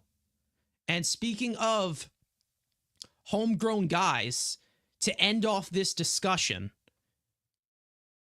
this whole talk, by the way, okay, this whole talk of Jacob Degrom coming back to be the ace of this staff. Why the fuck is this? I'm sorry, it's just been talked about way too much. Okay. You gotta get off Twitter, brother. I'm sorry. It's happening way too much, and it's spreading. It's spreading like a disease. It is spreading like Jacob Trouba. But when it comes to this whole talk about Jacob Degrom, I want to get into it, and then we're going to talk about another possible reunion we could talk about. This is the reunion episode. We're talking about Winker. We're talking about Alonso. A little bit of Degrom. When it comes to Jacob Degrom here, there is no one who loves Jacob Degrom more than me, okay? I am one of the biggest Degrom guys. I wish him nothing but success in regards to what he does in Texas, and I hope that he stays healthy. I hope he reclaims his dominance. It's not the fact that the Mets can't afford it. Not the fact that, oh, he's a bad contract, we can trade a low-level prospect for him. It does not make any sense. It would be a 100% 180 of what David Stearns is trying to do. Okay? When it comes to Jacob Degrom, yes, he's dominant. Yes, he is an ace when he is healthy. When it comes to Jacob Degrom in this regard, okay? David Stearns has established that he's willing to pay upside because of the fact of what this position has become in starting pitching. They break. They're not great investments. What has Jake done for the past 5 years? Break. That's all he's done is break. And listen, I hate saying that in regards to, whatever you're saying. I hate saying that because when Jacob Degrom was on the mound, it was quite a show. He would put on a show. But the reality of the situation, Jacob Degrom, all he has done is break, okay? That's all he has done. If you're trying to get those innings, and if you're trying to bring in this entire narrative of when the Mets traded back for Tom Seaver, that's not going to happen, okay? Tom Seaver, since he was, from the span that he was traded to Cincinnati, to the span of where he was traded back to the Mets, he pitched a little over 1,000 innings, okay? In that span. That was like 5 years, 6 years. When it comes to Jacob Degrom, his entire career, which he's been here since 2014 for 10 years, is a little over 1,300 innings. This is a way different game here. So if you're trying to compare Tom Seaver to Jacob Degrom, because Jacob Degrom wore Tom Seaver socks for his memorial, it ain't going to happen, okay? Not to mention, we don't know if it is true or not because, the New York Post can be the New York Post spinning the way that they do. But when it comes to the overall talk of Jacob Degrom, would he be willing to waive his no-trade clause for the Mets? After uprooting his family, going all the way to Texas, like 3 years later, it doesn't make any sense. It does not make any sense. And I understand that the talent is still there. Again, he's already throwing near 100. Yes, he absolutely is. It just does not make any sense to bring him in because he was an ace, because he was a name. Has he been on the field recently? No, he has not. He hasn't. And listen, this is going back on what I believed when he came into free agency after the 2022 season. I was willing to go the extra distance for Jacob Degrom because I believed that there was so much left. Then I was proven wrong. He needed Tommy John surgery. So now, looking at it from all facets of pitchers, they break. They 100% break. And no, I am not comparing. I'm talking about the people comparing Seaver to Degrom. I'm not comparing Seaver to Degrom whatsoever. Do I think that Degrom was more in his prime, more talented than Seaver? Yes. But Seaver, 100%, is the all-time great Met. He is the greatest. Degrom, you can argue, was the best. Best and greatest are a different thing when you're talking about a franchise. Different thing. Different time, whatever. But the fact that, Tom Seaver in his later years was traded to the Mets, different era. Completely different era.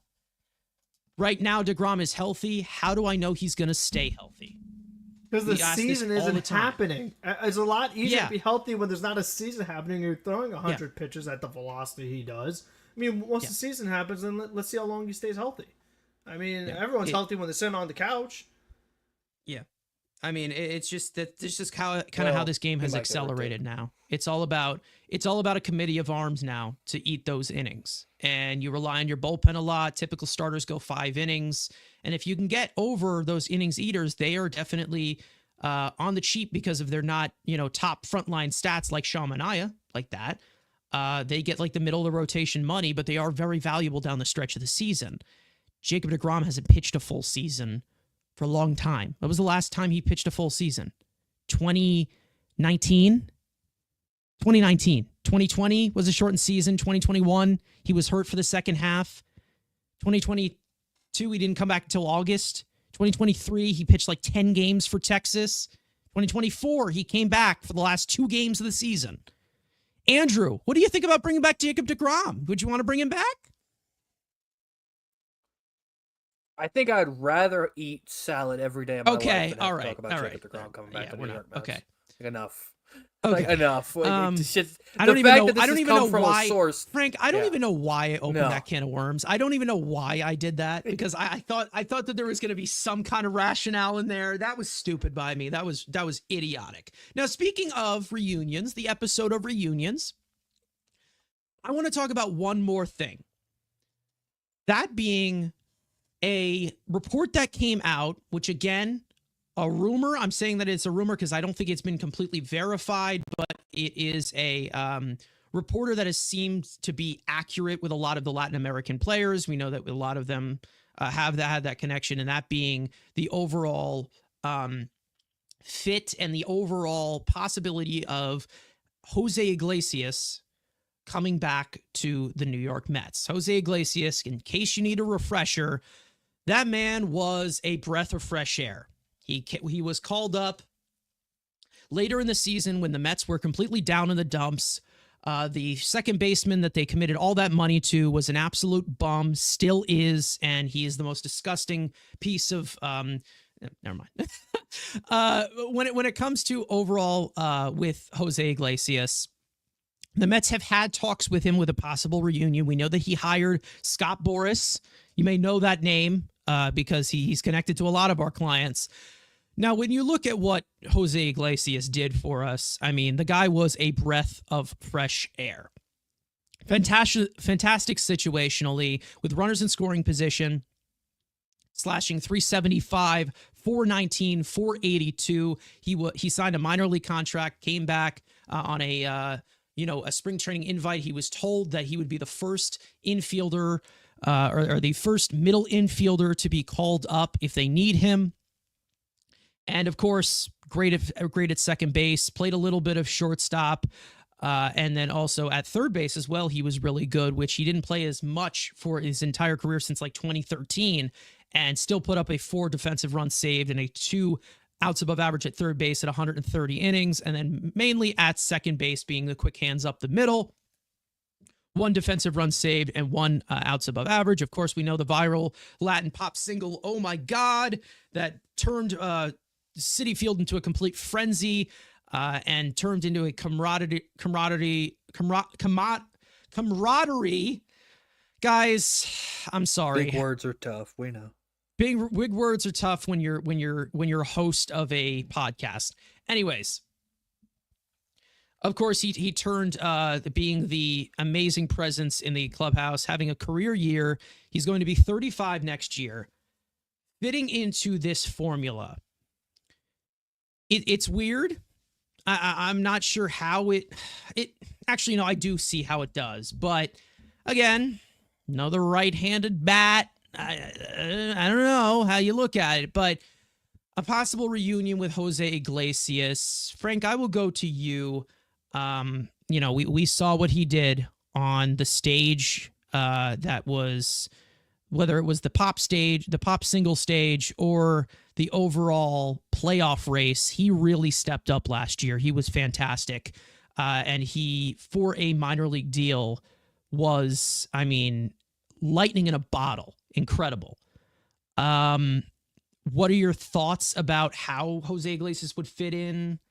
I mean, is there anything that you've changed minds on with how this offseason has gone along? I mean, what do you think about the possibility of Jose Iglesias coming back and continuing his oh my God craziness and I don't even know what else. Just the incredible show of Jose Iglesias. What do you think?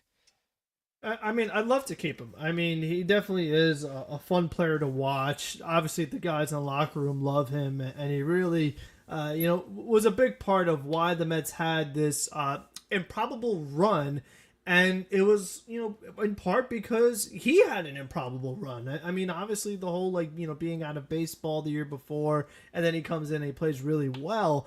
And, when you look at that age, and you don't project that the guy was going to hit 340 and everything like that. And I just feel that, I wouldn't predict that he hits 300 next year. I mean, I just really don't know. I mean, even though he played so great, I really don't know.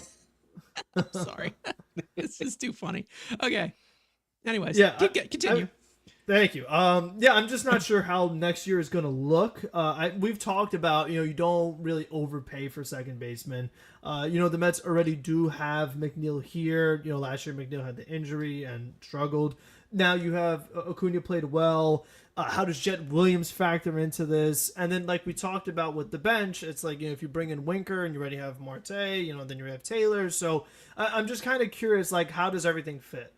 When the Mets got Iglesias this past season, as you have it right here on the screen, he signed a minor league contract. Is that something he'd be willing to do again? Probably not. I mean, maybe he would because it's under the Mets, Scott Boras, absolutely not. Yeah, but he's earned much more than that based off of his play and everything else that he does for a team, and also the hustle that he has. It shouldn't be this big thing, but there is an extra level of hustle that Iglesias has compared to your to your average player. It's those ones where it looks like, there's no way this is a hit, and he's still busting it down the line, regardless of the score of the game. That's something that, even if the guy isn't playing well, particularly, to see them always play that hard as a veteran, I always find is something that really could rub off positively on the young players that you have. So, if you have Acuna here, you have Jed here, or whoever, it's just a really nice example to set. And just like we talk about that veteran leadership or whatever, JD Martinez is not going to be here next year. So who is going to be that other vet that's kind of in the clubhouse? I mean, is Alonso going to be the leader? Is it going to be Nimmo, Lindor? Yeah, I mean, we'll see.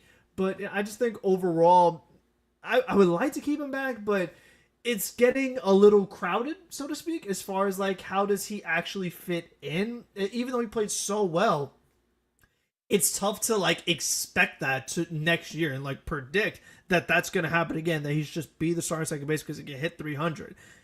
I can't bank on that, unfortunately. So I hope there's a way they could work this out, but realistically, with what they have and what they still need, I just don't see it really happening, unfortunately. Yeah, I'm gonna go with I'm gonna go to Andrew with this thought, and this is what I think. I feel like the only way that this works out and you benefit it for the young guys and everything of bringing back a guy like Jose Iglesias, because it's going to have to be a major league contract. They are going to have to trade Jeff McNeil if they were to bring back Jose Iglesias, because he's going to be on a major league contract. And he's not going to start off in AAA like he did last year. I would love to bring him back to kind of boost whatever he does boost, where we have, of course, the star power of Lindor and Soto and all of these guys. But again, we do need a little bit of dog in them. We need these guys with dog in them. Winker, Siri, these little, the Baders, the Tyrone Taylor, those guys filling in the margins. Jose Iglesias did that really well for us. So again, I don't think he's going to repeat this production again. This is a career year for him. But off the bench, I think it's a better fit here for some of the young middle infielders that you have coming through the system. I don't know. What do you think, Andrew? Yeah, again, if Luis Angel Acuna, Ronnie Mauricio, the other little one, there needs to be playing time. But like you said, Jeff McNeil needs to be sent to Afghanistan or Zimbabwe, somewhere else, to have this be a fit. Because again, like we've said, the bench is getting cluttered. And if this decrepit squirrel girl looking dude is still here, then that's $30 million over the next 2 years, and you're going to have to play him. Then pay him off and let him go to the Chicago White Sox. Let him be the 3-hole hitter for the Chicago White Sox, be their best hitter, and go away. And pay him down. And then you can be able to, one, give the Cunha or Mauricio or whoever the opportunity, and also, again, like we said, Mauricio's probably not is going to start in AAA, so it's really the Acuna thing and easing Acuna into these everyday reps. Where yes, I think people want to just give him the job and run. Again, because of that small sample. Yes, it was only a few weeks, but hell, he did his great Francisco Lindor impression, where fans are like, well, this dude carried when Lindor got hurt, and was the production. I understand that. I think when you're talking about these young guys who have shown something, I think Vientos has earned the starting third base job. You're talking about Acuna. I think he's earned the right to compete for the second base job for next year, and I'm expecting him to win it, obviously. Considering the alternative. But again, Jeff McNeil in that equation, if there's anything you still want to add, I mean, again. And yeah, again, and like we've said throughout the show, there's just cluttering of, well, Taylor's here and Siri's here. Again, instead of, and this is what I hate what Stearns does, but again, it's the right thing to do. There's too many bodies for a number of spots. Like, you could bring in 40 guys, in which that's the right way to do it. But again, when you're trying to pencil, okay, but now you got this guy's making big league money, and you can't have him. He's out of options, so now you're running into this scenario where, yes, you come in the spring, you're going to need more than 26 guys. I understand that, which is good. But to the extent of, again, we're trying to, on December 30th, we're like trying to pencil in an opening day roster, and as of right now, all the kids are down in Syracuse because you've got all these guys with big league deals. Again, there's still 3 months before the season starts. I would expect some of these guys to be gone. But again, as of right now, Iglesias, you're bringing him back, yes. And again, and this is why, again, I'm very anti, we'll just run back the core and run back everything. Because, exactly. It did that. I think, Knicks fans were, we got to bring back Julius Randle and Dante DiVincenzo. Yeah, they're looking pretty damn good. They didn't run, they went to it, they hit a peak, and then they got better. And I'm scared. Again, we'll see what Alonso. Obviously, Juan Soto's different. I understand Juan Soto's here now, but to the point of, let's just bring this guy back, and then he's 35, and even this, like, what can you count on? He was never been this. He's never hitting the ball hard, and the dog thing is very important. Yeah, defensively, it's fine, but again, the problem it's always been, is that dude making $30 million over the next 2 years. Thanks, Birdie Van Wagenen. Reasons why you don't give extensions to frickin' noodles. Besides the point, if Billy he's Epler, still here... You're talking about Billy Epler. Yeah, I know. We have so many awful GMs, man. This is just... This is ridiculous. But again, if he's here, then there's just... It doesn't... You can't construct or roster flexibility-wise, but again, we'll see what happens. Here's it's fine if he's here, if he's not. Here's how I look at it with the whole center field thing. If you're talking about like the log jam of like a platoon between Siri and Tyrone Taylor, we know that there are some concerns when it comes to that position. Obviously, you have the run prevention in center field, which Stearns likes, but when it comes to how I look at this vision, both of them are making Taylor and Siri. Both of them are making $2 million. It's easy to cut loose if they're not doing well. Drew Gilbert, he does kind of need to start in AAA, not just because, he needs more AAA bats, he needs more of that experience. It's because he needs to play healthy. He has not been healthy recently, and he needs some ABs to get healthy before he makes his major league debut. But again, Tyrone Taylor, Jose Siri, we've talked about it before, like this right-handed heavy lineup. The first of them to go down, if they need to be getting rid of at when you expand the roster, or whether during May or whatever, one of them is right-handed. Whoever is playing worse and has become a little bit more unplayable, because they both can give you defense in center field, they can become the fourth outfielder that bats right-handed compared to Drew Gilbert, who can get playing time every single day in center field. Like that's how I kind of look at it, as to one of them is going to carve out the path for him. And then again, let's say by some miracle, Tyrone Taylor and Jose Siri, both of them have career years. Drew Gilbert is a trade piece for some starting pitching. Yay! Like, there's so many different directions that they can go in with that situation. Now, in terms of the overall talk of Jose Iglesias, here's how I look at it. Again, and this is another angle to look at it, and I'm not really one to go outside of the numbers, but I am going to do it here to kind of direct this, to continue the conversation. You'll understand where I'm going with this. Jose Iglesias definitely was, a good presence for some of the young guys. Whether it is for them defensively, we know that Francisco Lindor has been really good for Mark Vientos. We know that when Francisco Lindor was out, Jose Iglesias and Acuna basically, for a second there, they were kind of combining the value that he was giving with the power from Acuna and the defense from Jose Iglesias and the overall situational awareness. When it comes to Acuna, I want to see him take the job because I feel like he's proven a lot. He's proven enough where I feel like he can take the job if he performs well in spring. The best way to get him there is a guy like Jose Iglesias. The reason why I say that is because we always talk about this with managers, right? Where it's like, oh, the best managers are like usually role players who have seen a lot of different things in this game. When it comes to Jose Iglesias, let's not forget what happened when before he came here. He was ready to give up. He was ready to retire. So he's definitely seen the bottom and he's seen the top now, obviously being the Latin pop star that he is now. So again, compared to the veterans here, Jose Iglesias, he never gave up in that sense. He never gave you that type of attitude. He worked hard to get back, got his minor league contract, grinded his ass off with Driveline, all of that stuff, and it turns out to pay off. Now he's a Boris client, and now he's on a market where Tommy Edman got that big extension, and he has a great market now.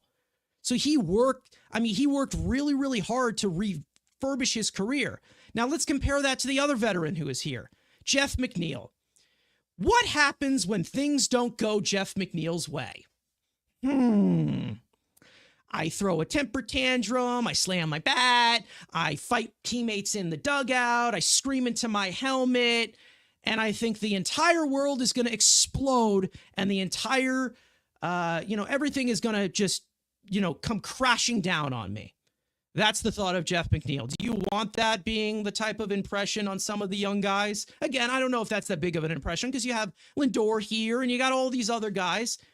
But like in terms of middle infield, do you think McNeil can mentor a toolsy player as well as Jose Iglesias can? I'm just saying, like, he rage quits at Connect 4. I think it's a good fit. Especially with postseason stuff. Iglesias is a bigger dog than Jeff McNeil right now. I'm sorry. Anyways, Frank, what do you think about that? I'm telling you, and he's cheaper too, probably cheaper. Yeah, I mean, he's a mentor. I mean, like we said, if there's a way that they could move on from Marte, move on from McNeil via trade, and not have to spend too much to make it happen. Yeah, there's a way to make the team better. But like we said, as far as seeing the takers for them, it's tough. Yeah. I mean, they don't have much value right now, either one of them. So, and they're just not great contracts in general to take on, based off performance, age, things like that. So, I don't know. I mean, like we said, it would be a better fit, but they have to make the fit happen first. Yeah. Basically what we were saying, this would be a deeper roster. This would be a better fit. Thank you, Brogedy thank you, Billy Epler. That's basically what we are saying. But again, I think we're going to scroll the comments here for these last 5 minutes for any questions that you guys have. I start a few. I guess you guys can go to take one lap through the chat and see if you have any questions that here's one that's really funny from Odd Villain. I haven't heard this before, so I'm gonna point it out. Carson looks like an Albanian landlord from Bridgewood. Haven't heard that one, but I will look that up later, and I will see if there's a comparison there, and I will let you know on Twitter if I remember to do that. Somebody asked about Murakami. I think he's the first baseman who is going to be on the market next year. I don't know much about him. I'm going to tell you right now. Good MLB The Show. And great MLB The Show card. Great MLB The Show. So yeah, there's that. Okay, so he stinks. But when it comes to the overall first baseman market, that more has to do with if... He plays third too, though, in MLB The Show. Does he play third? Yeah, so does Vlad. So does Vlad. Yeah. He plays third. Hey, he homered in the WBC against USA, so that's something. The championship game. There you go. I remember. He didn't moments. play this year. He didn't play in the in the this last year, right? WBC, Yeah, whatever. last year. Whatever the Not in WBC was. 2023? Yes. Yes, he homered. He played Where third. the card ba- is I didn't from. even think he participated. Didn't he drop out? What games you watching? Get that Then who beanie off. who didn't some play blood on the flow to your Dominican head. team? Was it Jose Ramirez? No, we're not. No, We're talking about Murakami. Yeah. Oh, You okay. dumb son No, of no, a- Vlad, yeah, Never mind. Vlad like the didn't play Dan Dominican. for- saying- I'm like, Vlad didn't play. Dan's saying McNeil is washed. He had 2 good years like 4 years ago. Yeah, that's pretty much how I see him at this current moment. But you know what? Hey, for the last 32 games of the season, before breaking his wrist, again. Amazing, and we should 100% bet on that. And he came back quicker than expected to try to help the team. I mean, that's a real Yeah. team player. He hit a Yep, sack and once fly he against came- the Dodgers. We playoff won, RBI. and then once we won two series without him. Then he comes here, and then we lose a series. So what does that tell you? Anyways, something about regards to the outfield market from earlier. Jay-Z saying that I think this is the one again married to or was married to Beyonce or still is. Shut the. If Stearns was willing to give 2 years to Teo, he probably throws the younger Santander a 3-year deal. I think it all really has to do with the all-around play that you get from Teoscar compared to Santander. But yes, Santander is younger, so it may be something that you do look at. I think the Mets should be in that market because I to be honest, I just want to see them lock down that DH position just outright, just for a few years. Like, because I'm so tired of us scouring away for a DH. And before anybody says JD Martinez, he was good in June. We didn't see him until late April. So again, we had to scrape the bottom of the barrel, wait it out so long to get an actual legitimate DH, and he still did not really produce the way we expected him. Oh, well, he's 36 years old. So what else is new? I think it's the best way to just nip this thing in the bud. The best way to basically compare yourselves to the overall power potential, the best way, I think that the best power potential to a team like the Phillies, who I think that you're still, whether they lost to us and whether they lost to us or not, you're still going to be competing with them for their overall power. And you're definitely going to be, again, with this pitching staff not being as front line, the Mets are going to have to outslug some opponents, and they're not going to do it, with, guys like, Jeff McNeil in the lineup or Starling Marte or signing a guy like Manuel Margot. Like, that's not going to happen. All right. Those types of bats, it's just not going to happen. They need to have a little bit more of a deeper thing. So I would go after Santander. I would, the highest of the high, I would go as high as, let's say, I don't know, 23 million a year for him. I definitely overpay in that sense because I think that it's a perfect fit to put into the 5-hole of your lineup. As for some other things that we can get into, can we trade Marte for Nolan Arenado? Cardinals said they didn't even need too much in return. I don't see, again, it's 1 year. But the Cardinals are in such real emphasis to cut cost.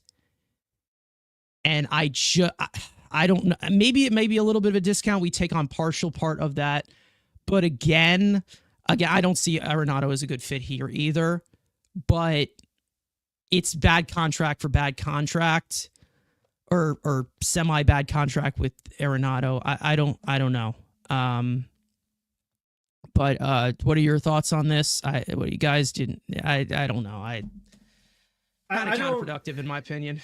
Yeah, I don't really see the fit for the Cardinals, and like you said, they're trying to take off some financial money. I mean, yes, like you said, it's a 1-year deal, so maybe you pay off a little bit of the Marte, maybe they'll do it, but I'm not sure if that's the right fit of what they're looking for. Yeah, I don't know. Andrew? It's no. I mean, the Cardinals aren't full on like how you guys are thinking they're cutting money. They're just kind of trying to get their young guys opportunities, and that involves getting rid of first and third basemen. So that's why I think they could talked about it. If you're taking on the rest of the Arenado deal for the March, I think that's a possibility because again, they have only one outfielder. The other two suck.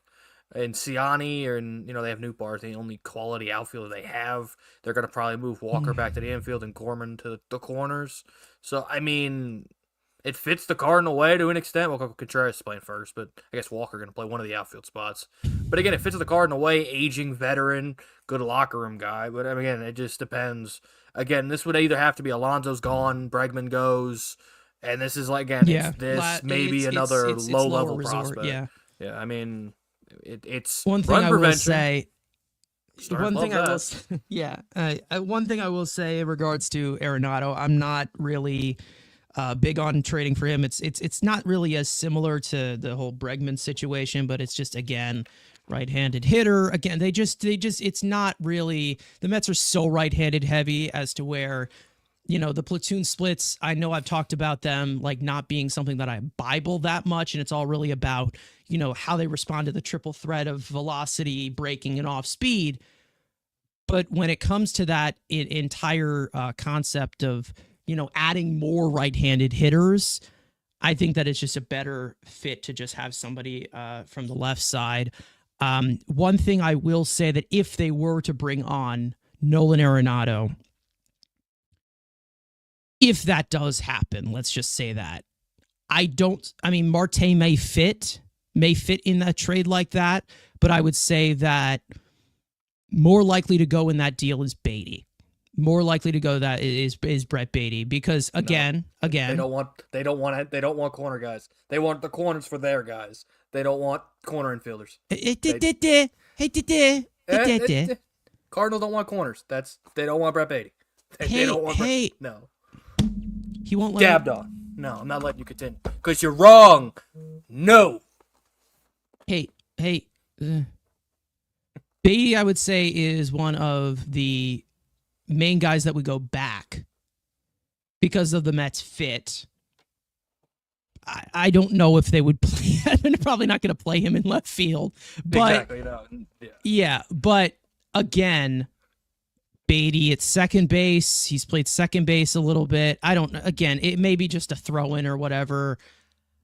Again, there's a log jam here. Yeah, so maybe Marte is someone, that can be a veteran guy. That I think Marte is more of just I look at Marte a little bit more of how they did with James McCann. It's just like, just get rid of him. Like, just get rid of him. And listen, James McCann didn't give you as much value as Marte could possibly give you, but it's like, oh no, James McCann.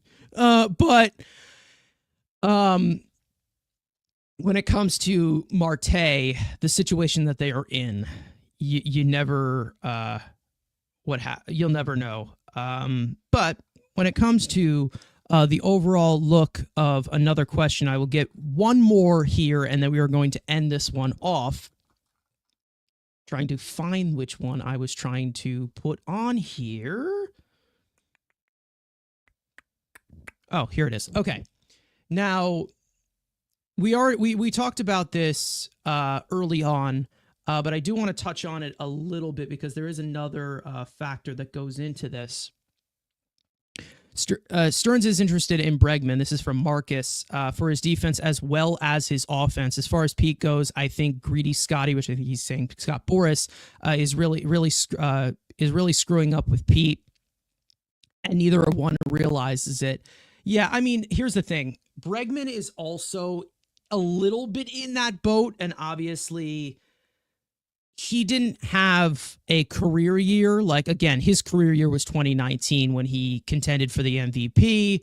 The balls were juiced or whatever. They're somewhat in that same spot because they're both going into their 30s and looking for those long-term deals. When it comes to Bregman, there's a little bit more sustainability of the skill set because he can definitely give you more. He's more of a two-way player than Alonso, of course. I understand the defensive part because of how Stearns likes to look at some of these players, of how they can give you two-way. But I really just see Bregman for the pedigree that you're looking at, whether I think he's a product of Houston or not. I see Bregman as a $200 million defensive upgrade because he's not an offensive upgrade from Mark Vientos. He's not an offensive upgrade from Pete Alonso. He's not an offensive upgrade. No, I'm not going to say Beatty. That was fuck.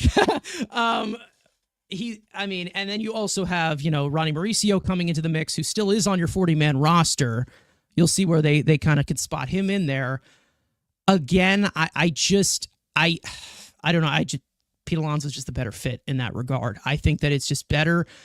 I still see it as a smokescreen because I'm just really seeing more of it just being the John Heyman, Scott Boras type of leak with Bregman saying, I wouldn't count out the Mets. I wouldn't count out that. Like, it just doesn't seem like much of a substance. I feel like they're a contender to maybe draw the price up for some teams that want him, that maybe need like a veteran piece like Detroit, maybe a little bit like Boston. I know that Boston, it seems like he's out of, they seem like they're not willing to go that far. I don't see how they do it with Devers and Story.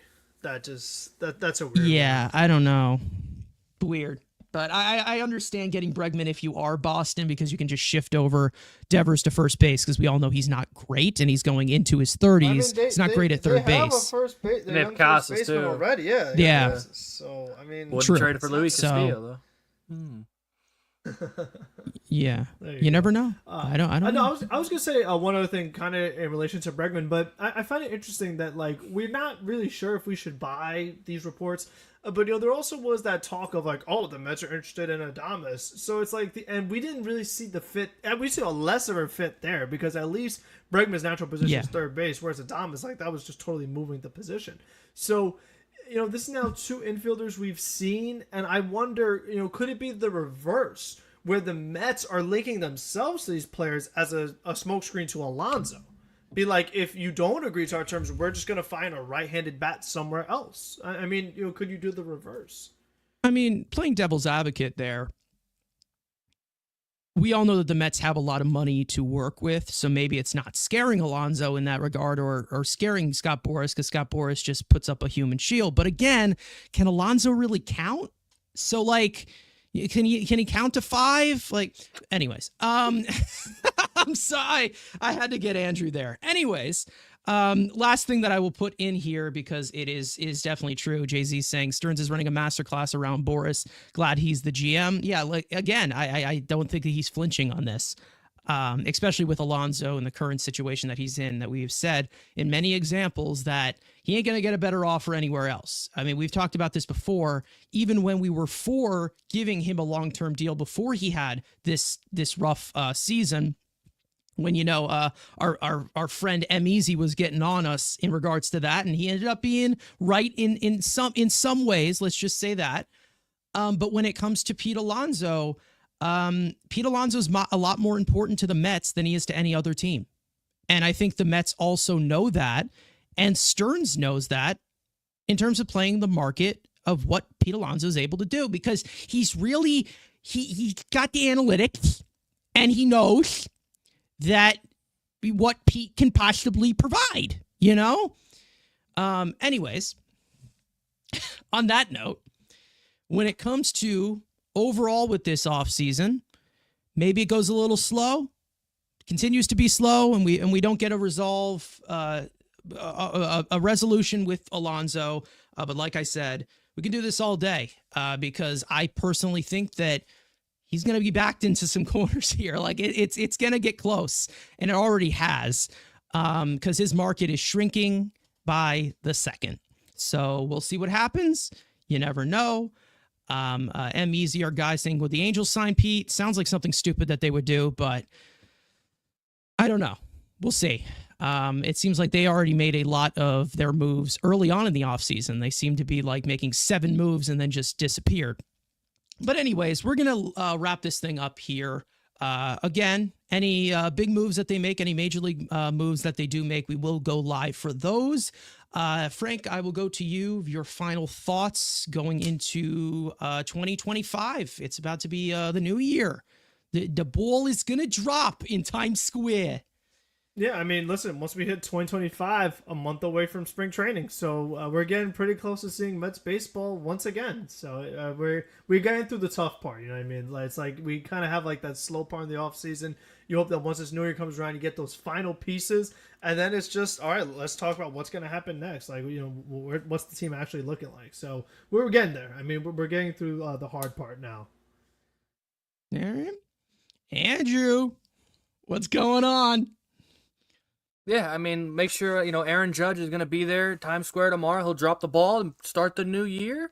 The Mets, again, we got plenty of guys to watch and wait. And again, once the new year hits, players start getting desperate and say, hey, am I going to Florida or Houston? For Houston, Florida or Arizona? Can David Stearns, who's sleeping, pull these bullshit, can he pull out some more 3 a.m.? Oh, yeah, I traded for Pete Fairbanks for Brett Beatty or some shit like that. We'll expect and see if there's, Staniks and those levels of guys who, I've seen people be like, oh, we're standing those guys. They ain't signed until February on, 1-year deals, bring minor league deals. And that's where Dumpster Dave gets you to go dolphin dive into the dumpster. In those and 3 a.m. is a great time to dive into dumpster. Dive into the dumpster. That makes a ton of sense. Battling the squirrels and the raccoons. But again, enjoy the new year. Again, everyone's going to change their personality once the first of the year hits, and I'm still going to be the same fat rhinoceros I'm always going to be. New year, new me. Anyways, Frank, I'll go to you. He started. I mean, I could close us out again and give a second final statement if that's what you'd like. All right, we're past 2 hours, guys. I'm sorry. Whatever. Have a safe New Year, everyone. That'll be my. Let me just say Happy New Year. Like as per usual, getting close to baseball season, like we have said, but there still is a lot of work to do. David Stearns does absolutely nothing in the front office, so it's going to take a while for him to do something productive. It's really rough out here, and we just have yet another Sandy Alderson in our midst right now. Anyways, thank you guys so much for watching and listening. For those of you who enjoyed the entire conversation, for those of you who were here the entire time, for those of you who popped in for a little bit, and thank you to everybody in the chat that talked along with us. Those of you watching, listening on playback, and you want to join the conversation live in the future, make sure to subscribe to the Mets Weekly YouTube channel. Turn on post notifications. And if you're a little sad that we're doing these once a week throughout the off season, don't worry. We have plenty of other content that will possibly come out.